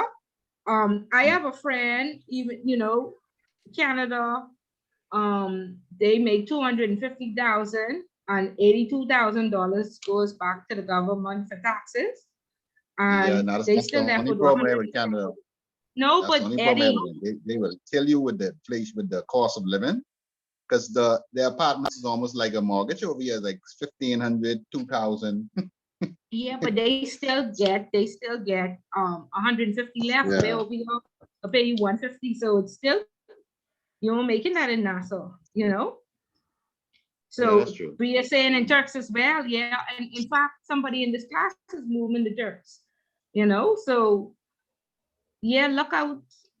That's where you'll get living, the $100,000. The children going to the best school, and you could, if you have a baby, you could try get the Pampers too, because he wasn't playing, and I was like, no. And he still. I said no. He still went over me and he asked the board. And let me tell you how He wanted Huggies or Pampers. He wanted no, he Huggies or wanted Pampers. Huggies, of course. And when we had the board say, could we take a vote I said, take a vote. No, we don't need to take a vote. I already told him no. And it's like, oh, Miss Bullet, you have to be more lenient. Come on, let's vote. All in favor of, we'll say we'll pay up to $200 because we know, he is actually from Miami and things are a lot cheaper. The cost of living and inflation and all kind of stuff. I say no. We paying for living. He won a private jet. He's get pick up a limo. He eating to the Life of Key Club and Old Fort Bay Club every night, going to lunch every day. And really? So at what point he actually used to work? Sorry? So at what point he actually used to work? Well, see, the thing about it is they have a very, again, unrealistic target to meet. And so they kill themselves in the offshore world. Like if you ever meet with the Swiss, like pick their bank, have a chef on board, and they have a whole boardroom where it's a dining room. So when you like the Swiss people are insulted if you invite them to a business meeting and you don't offer lunch. And so you will send this menu. If you work the pit gate, you will send the menu, and they have like steak and lobster and caviar and the finest wine. In fact, pick they have a whole wine cellar. And so you just tell them you want 1956, whatever. Because it's an insult to have a business meeting. You have to know the people in their culture. That's true. Like if you study like Islamic banking, you can never say, I offering you interest, because interest is against their religion and they'll walk out that meeting right away. Must be nice. You invite a Swiss person to lunch, to a meeting and no food, no wine and no cheese. And then they used to say, oh, we're having these people over, they only drink cow's milk. So I used to have to send my secretary, because cow's milk is it must cost $10 for a little thing. And then it's spoiled right away. So whatever day they was coming in, we had to make sure to get cow's milk. All kind of craziness. Yeah. But again, we offered a white glove service. In order to have an account with Royal Trust, it was $250,000 to open up an account, and you have that and net worth of $5 million. So these was billionaires. We had like the Bacardi accounts, the Bacardis? Yeah. Billions and billions of dollars. And he didn't like change. So every time we paid him interest, if any change was on the end of his money, we had to open up a new fixed account and combine all the change at the end. And he had like 50 accounts. What? It was crazy, but that's what they pay us to do. Right. Yeah. Private banking and trust. You offer a white glove service. Yeah, but if you want to make that money, you have to become the expert. No man is king in this country. So if you're young and you ain't married, and don't go leaving your family now, or take your whole family with you, or do this before you marry and go make that money and then bring it back home. Okay, but establish your network. Yeah, I think it's a good thing, especially the experience of working in another country and another jurisdiction and all that. So all that should be good. Yeah, but if you pack up your wife and your children, Eddie, and you take them. Yeah, of course. They can pay you. You go in there for 5 years and you're coming back. Them children wouldn't be here when you come back. No. Yeah, so look right on. I can make sure I put my kids in the whatever their Life of Key school is over there. They going in that. Like for the most expensive bougie school I could find in wherever I go. No, and put them in. Eddie, no, all that glitter, see, and gold. You hear all that mix up them people was it? 7 people living together and all of these different things. All the glitter, see, and gold. Yeah. I came from Finco Robinson Road in Key West Street. You know where Finco Robinson Road and Key West Street is, where Bahamas Development Bank is. Yeah. That's where I come from. That's where I start. And I ended up the Life of Key. Okay, and everybody even me in the beginning thought it was glorified, but I'd rather be the Finco, Robinson Road, and Key West Street than out life for Key. So I just Yeah. should tell you. Yeah. Yeah. You think, be careful what you expose your children to, because they'll meet some very influential people, but they have some very habits that you wouldn't want your children to, so look for the well-roundedness. You want enough social skills and you want enough grades. You're not just fighting for straight A. Some of the straight A people just be crazy. You want to be socially balanced and smart enough, balanced. Or you have people at extremes. Look at Whitney Houston and Michael Jackson. Who were the best? Would you want your children to hang out with Whitney Houston or Michael Jackson? They were the best. Eddie? Yeah, of course not. Yeah. Okay, so there you go. Yeah. So always think about that. So balance. Yeah, of course. Yeah. Balance. And make sure they Yeah. get that foundation from home. So when they go out into the world, they would know what's only glittering and what is gold. Exactly. Right? Yeah. Okay. Yes, you're right. And that's one of the cheapest things you can purchase on this big salary. Yeah, you don't be mad. You develop your network so you become this expat and you make all this money. Okay. Okay, guys, it's 9:06. Only Bria, everybody else can leave, and me and Bria have to have a conversation. So if there are no questions or concerns, you'll have a good one, and we'll see you again next week. Another chapter of risk. Okay, and then we'll look at what the regulators' requirements are and to make sure that we understand how to answer their surveys and questionnaires. Okay, so you'll have a good evening, and we'll see you next week. All right. Good night, everybody. All right. All right, good night. Good night.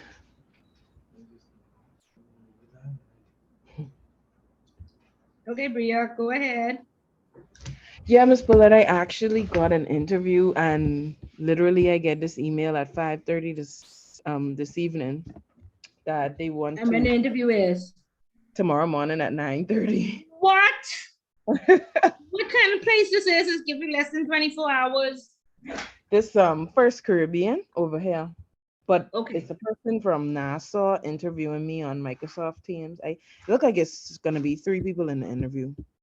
Okay, well, make sure your face beats and you have on a shirt and a jacket. Look extremely professional. Okay. But you could be sitting down, right? Yeah. Right, and even if their camera isn't on, you put your camera on so they can see you. Okay. Okay, and prepare to give eye contact and look from person to person. Give everybody eye contact. Okay? So they will ask you and smile. Don't be fake, but smile as much as you can. Okay. So they can say, tell me about yourself. Okay? So you will not get personal. You will just say, I'm Bria Watson. I've spent the last. You ever work in the financial services sector? I work at BOB for a couple months. Okay, don't say I'm a previous employee of the Bank of the Bahamas, just to put that on your resume. Yeah, so they know it was a contract position, so they're aware. They're fully aware. Okay, but what do you do at the school now? You work in the office, right? Yeah, I work as they call it, this the Catholic board, so they call it a bursar, but of course it's just really and truly, if I'm being honest, it's like a senior accountant. Okay, but say that. We all answering to. Okay, I will. Say, my name is Bria Watson. I work as a senior accountant. I attend whatever church and something about you're proud, something to that effect. Okay. Okay. Normally, or whatever sports. You were part of any clubs? Like Toastmasters or? No. No? Okay. You play any sports? I used to in high school. Which you used to play? Yes, soccer. Okay, Soccer. and Visitor. I like soccer or something like that, or I'm a soccer professional or something that I reflect about the sport, right? And then and they ask you questions like, it's for a teleposition. Yeah.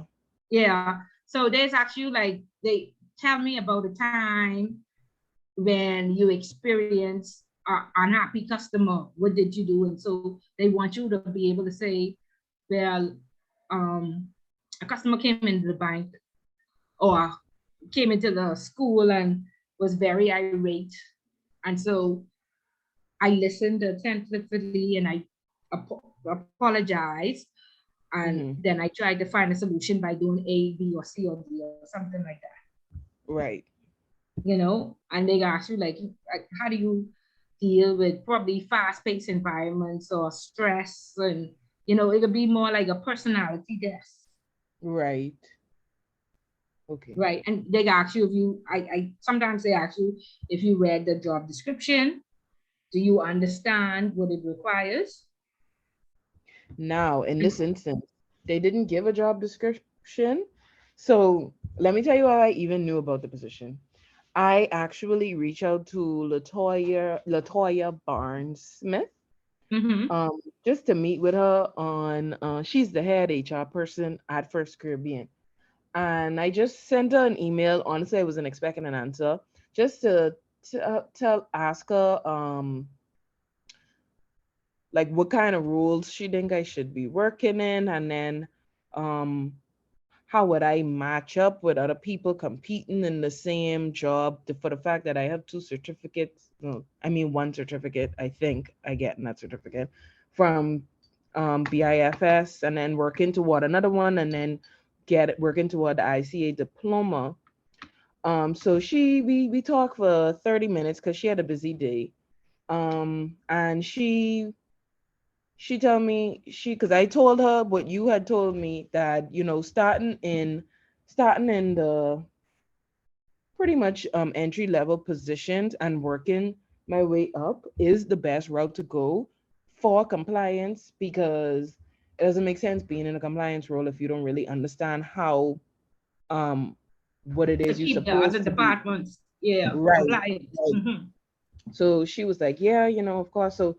So she was like, well, what areas are you interested in working in? Of course, I say banks and financial service sector in general. Um, but a bank is ideal. Of course, I said a bank is ideal because we was on the call. Right. So Mm-hmm. she was like, okay, well, let me see what we have open. So she was like, okay, well, I am seeing that we have something internally for a teller position in Freeport. So I was like, wow, okay. Well, hopefully that make it externally. And it just so happened before that, I I don't can't remember how it happened, but um she knew that I knew the bank manager here now. So she said, okay, well, guess what? If you have that relationship with the manager, tell him you're interested in the position, sending me a resume directly, it's all about networking, and it's all about putting yourself out there. So I Mm-hmm. was like, she don't got to tell me twice. I Because sent you it know in. what networking. Okay.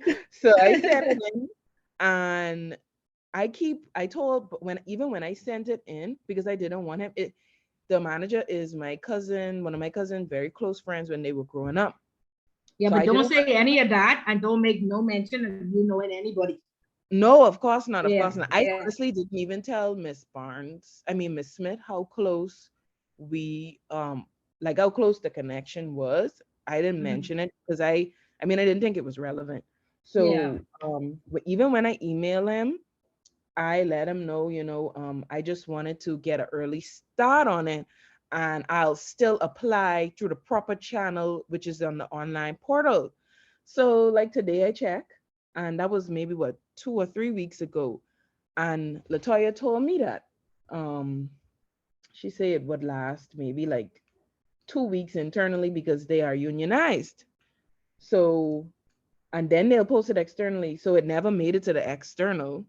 So I was getting ready to write it off. I was like, okay, well, somebody from, because she reassured me that ain't nobody from Nassau trying to move to Freeport. So I Right, was like, right. well, that work out for me. But I just thought that somebody did. But yeah, they reached out to me 5:30 and to set up the interview. So I just was like, let me take this. Because I wasn't Okay. even expecting to be considered anymore. Yeah, But but that's don't what have it's no all background. about. Make sure you have the proper lighting and don't have no background noise. Nobody talking in the back or interrupting or, you know. Yeah, that So, that part might be a little bit more difficult, but I think I could make it but work. why don't you take your, if it's at 9 o'clock in the morning? Yeah, And what time you have to be to work? for 8. Oh, Jesus. Exactly.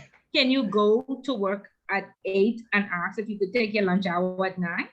Yeah, I will do that. Yeah, do that. And at 8:50, walk out the door and drive to the closest spot where, Well, this report, I live like 3 minutes away yeah, from but my get work home. with no traffic. Yeah, get home It's just and that have everything I set up don't. before you leave so you can just click on.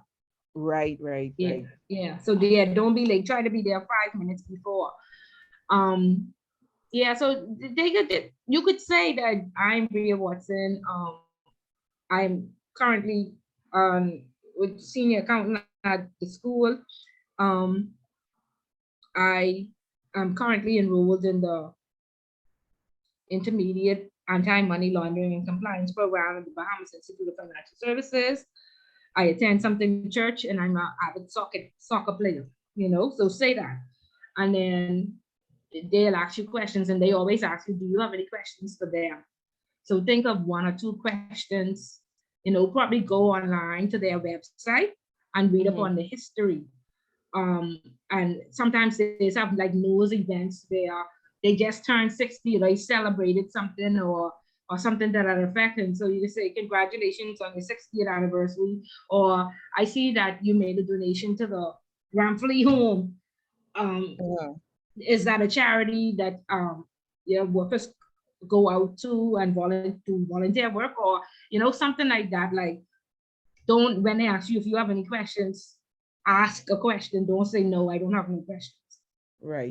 But like I said, if you look at their website, and make sure look at the local website. Then ask some questions based on their research and would you see going on with them in those events. I can't think of anything off the top of my head except that they was for sale on the I saw stock that. exchange for a while, and a Venezuelan woman came in, or Colombian woman came in and tried to buy them, and the regulators, wherever they are incorporated, turned them down. So they was looking for a new buyer. But you don't want to get into that. No. You know what I mean? When I Yeah, read it, but I'm like, I will definitely not mention this. Another yeah. thing I wanted to ask you was, I look up a few questions and I trying to figure out which one of these they really gonna ask. So, do you know how to detect fraudulent checks and counterfeit cash? You think they'll ask that? That's kind of deep. But if they do ask, yes, well, you making sure that just what do you do at your work? Because if people come to the school to pay, you make sure that the date is correct, the name is correct, and you deposit and you follow up with your bank to make sure that it is cleared. So you reconcile it properly. So it wouldn't necessarily be you; it would be your bank. So you do follow. You all have online banking. Yeah, and we don't accept checks. So for that same reason. Yeah, but don't say you don't accept checks. Just say, but they're supposed to be eliminating checks soon. But yeah, you understand that you have to follow up with your bank to make sure that it's reconciled. So really what you do now is you check the name, the date, the amount, and then you check the reconciliation. And if there's a fraud, the bank will alert you to a fraud. You see what I mean? Yeah. So the important part of that is reconciling. A lot of people don't reconcile, so the bank done email you 3 months ago and then it was a fraud, and you just seeing it. Right. I have to do that at the end of every month. Right. Yeah. So say that, and the important thing is to make it conversational. Right. And don't try not to be nervous and just be conversational. Um, yeah, you got to read and see what news so you could ask a knowledgeable question, something Right. nice and cushy like that. And then if you don't understand what they ask you, I say, could you give me an example or explain that further for me, please? You know, but you should understand what they ask you. You seem to be very intellectual and intelligent, so I'm certain you would be fine. Yeah, I hoping that the fact that I've been on like 1,000 interviews in the past 2 years They don't helped know me. that. They don't know that, so don't say that. No, no, I definitely won't. Yeah, everything positive. Sell them the Right. dream. They, you know, they only like to hear the good stuff. Keep all the bad stuff. Don't say you've been nowhere else or whatever. You enrolled in the program at the institute. You want to now cross over since you have this background in accounts. You want to cross over. You have your first degree yet or no? My first degree. Yeah, like an associate. Oh, yeah, I have my bachelor's. Okay, in what? Finance. Oh, there you go. Okay, yeah. So you have your bachelor's in finance, and now you are continuing your education by, you find compliance very interesting. You want to cross over so you can get, because they may ask you what made you choose CIBC, and say, well, CIBC has been around for a very long time in the community. I have an account. Do you have an account with them? Yeah, I do. Okay, so I have an account. I've been banking here for years, and That's honestly the God truth. Sorry. I said that's actually the God honest truth. Yeah. Okay. Well, yeah, and so I've always got an exceptional service, and That's I the really truth. Honestly, I right. hope they So answer that question. I really hope they do. right. So yeah. So you just I've always gotten a exceptional service, and I would be excited to be a part of this very dynamic team, which I feel that I can add value.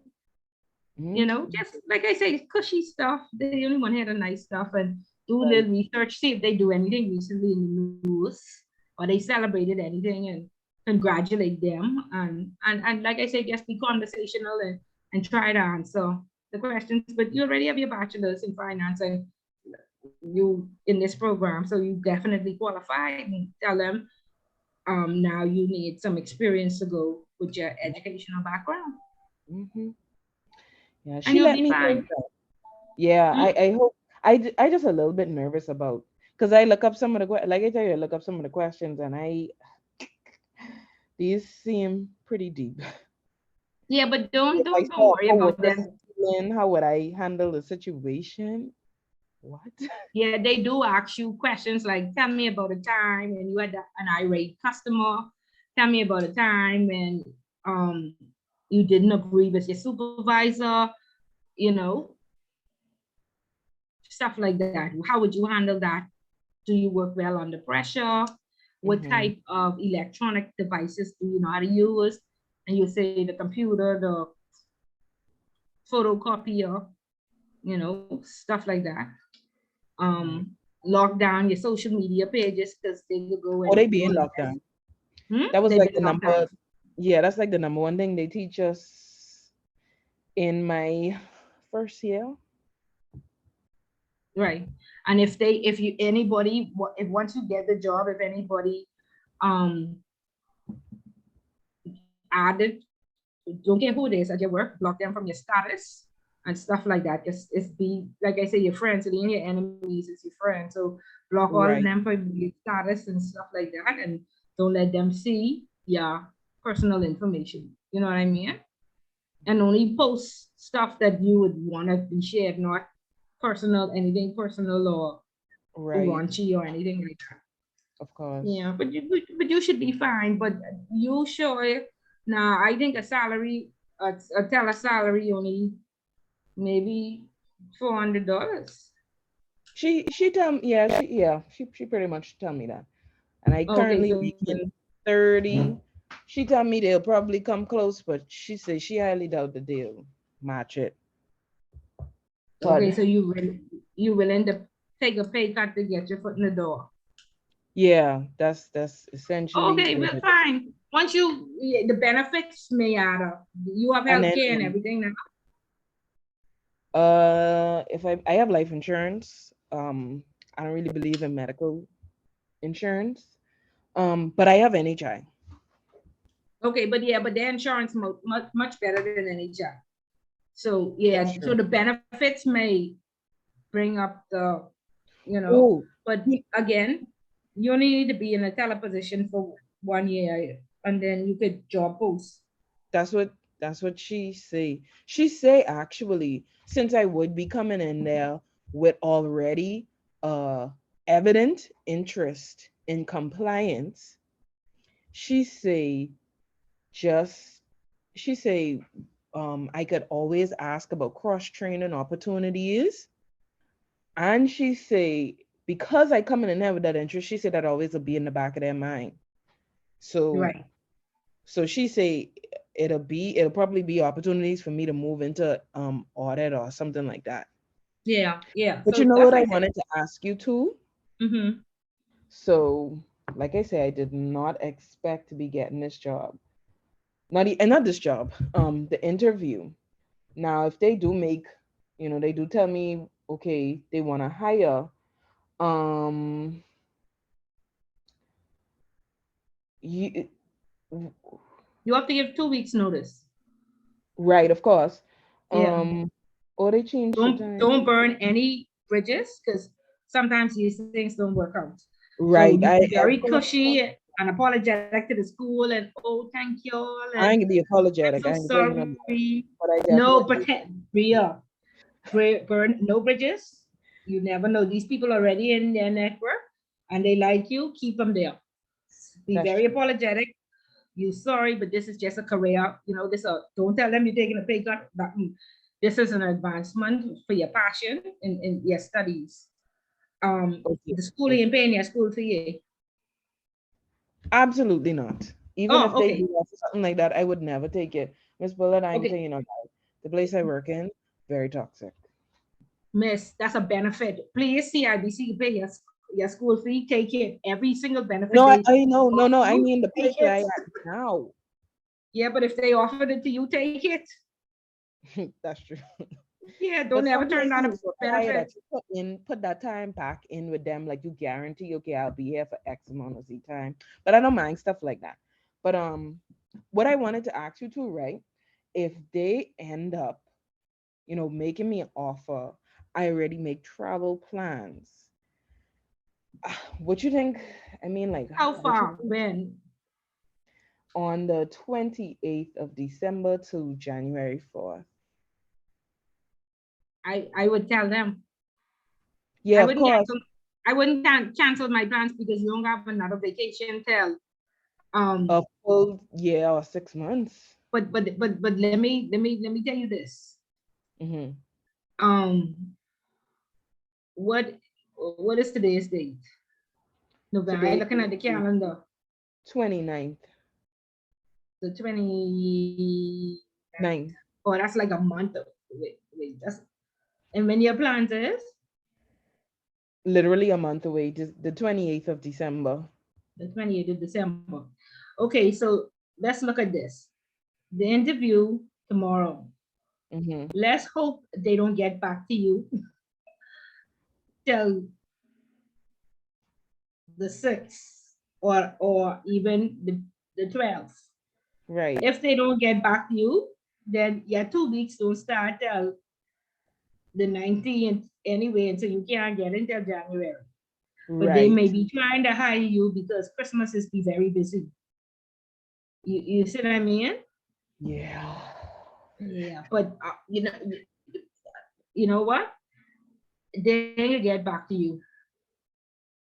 I don't Yeah. think they can turn it around that quick. Let So me tell you something. These plans come through, so they just fall right in my lap. So I don't think I was able to make these plans without it being something where I can be able to go through with it. I mean, regardless, I telling them that this absolutely is this a this a I can't change these plans. This is a yeah, and then guess what? You don't want to be stressed out because you actually you actually want a break Right. before. So hopefully they don't get back to you till like the 5th or the 12th, or they might just be, don't, if they ask you tomorrow how much weeks notice you have to give your job, say 3. Okay. Okay. Okay, so that way, I wonder if you should just tell them a month. I was thinking about that, but I say, you know what? I feel like it'll line up well. It'll start. I wouldn't be starting. I mean, what is the chances of them getting back to me by the 5th? You know what I mean? Like you Yeah, said, like what is the chance? yeah. If they are trying They, to hire for the busy season, then they that's a might rush whole it. Guess what? They might rush it. So in order for you to protect yourself, you say you're going out away on the 8th, the 28th. on the 28th, Mm-hmm. and you're coming back on the 4th. Mm-hmm. Say a month. Don't ruin your vacation, because even if you give them 2 weeks notice, you go one party over Christmas and then you're going away, and then you don't have no more vacation till the end of the year. So you might as well enjoy yourself. So tell them a month, and Okay. if they press you for how much notice you got to give, say a month, is use a senior accountant. So I that, gotta that's say my role, if I know my job well, and I think I know them pretty well by now, they'll come to me and be like, well, you know, you have to give us this amount of time, right? So I'm thinking that they are gonna tell but me they somehow that I your have work to give. already know you have a week's vacation, right? Well, because it's a school, they is closed around that time Oh anyway. yeah. Oh, So I okay. didn't really have to tell them about these plans. Okay, right. Okay, But so I then just found out anyway that the office was gonna be open around these times. So I was gonna be calling in sick anyway. okay, but just say you have to give them a month. If they Yeah. ask, if they don't ask, you don't Then say nothing, and they don't say nothing. And then when if they send you an email, don't reply right away, or try to delay signing the contract for a couple of days. No more than 3 days to you know Yeah. just acknowledge receipt and tell them you'll read over it, or something like that. Hopefully they don't say come in, you know. And you can find a way to delay it, but when they get to the point where they ask you, then you say a month. And that way you'll be clear. But because you telling these people when school closed for Christmas, you won't be coming back. Pretty much. Write a nice.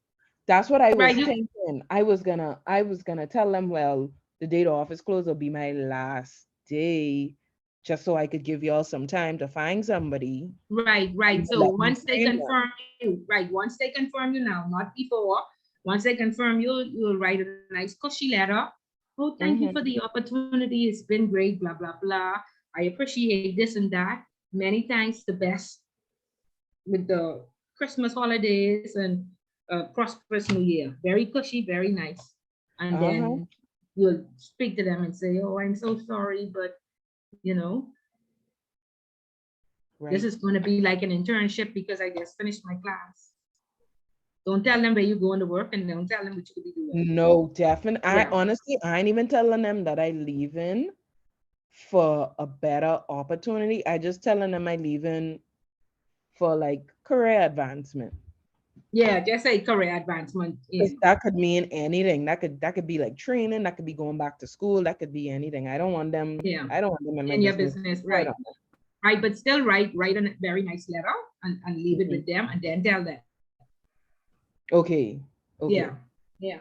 But you could be fine. Just Bria, I go in prayer. You know, I don't know if you're a believer, but I pray about every day.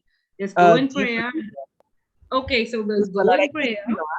I kid you not, God told me, I was praying today, like 15 minutes before I leave work.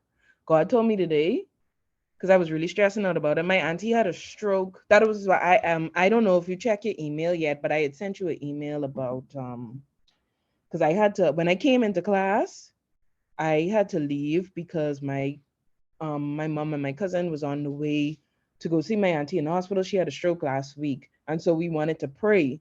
And that's why I had to come off. Plus, we waiting to hear back from the doctors, so it was about all of that. And Okay. I was at I'm work sorry to hear today. that. Yeah, she's doing much better. She's doing much better, I must say.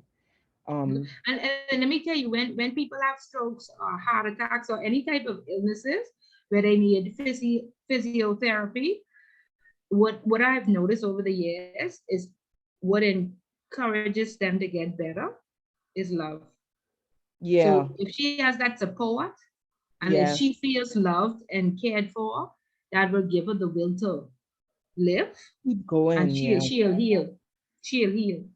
So if y'all could give her some extra attention and Oh get yeah, her, if she have children, to make her feel like y'all need her and pull yeah, through for me, you'll be surprised at how fast she heals. yeah. And I think that's what it is too, because they being going to the hospital as much as they could, like 3 times a day.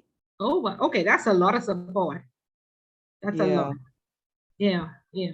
Okay, so she should be fine. Once she has the will to live, God has given you the desires of your heart. So once she's happy and she just don't let it, you have to pay attention to her mental state. Make sure, if she can't move, put on like funny videos or something like that. Keep her engaged, yeah, and yeah. We have it she set gets up. better. Yeah, we have it set up where she can watch TV, and then I send her like morning devotionals that she don't have to read. It just plays. So all she has to do is listen to it. But Okay. yeah, I kid you not, God tell me today that I was getting my job today. And I was like, man, I trust you. I don't really know what's gonna happen. Because it was 5 o'clock. I didn't get no call yet, and everywhere's closed at 5. Mhm. 5:30, they email me and tell me they want to Wow. interview. I was shocked. And mind you, I didn't tell you that I didn't even see it post externally anymore. So I was like, okay, they must be finding whoever they was looking for.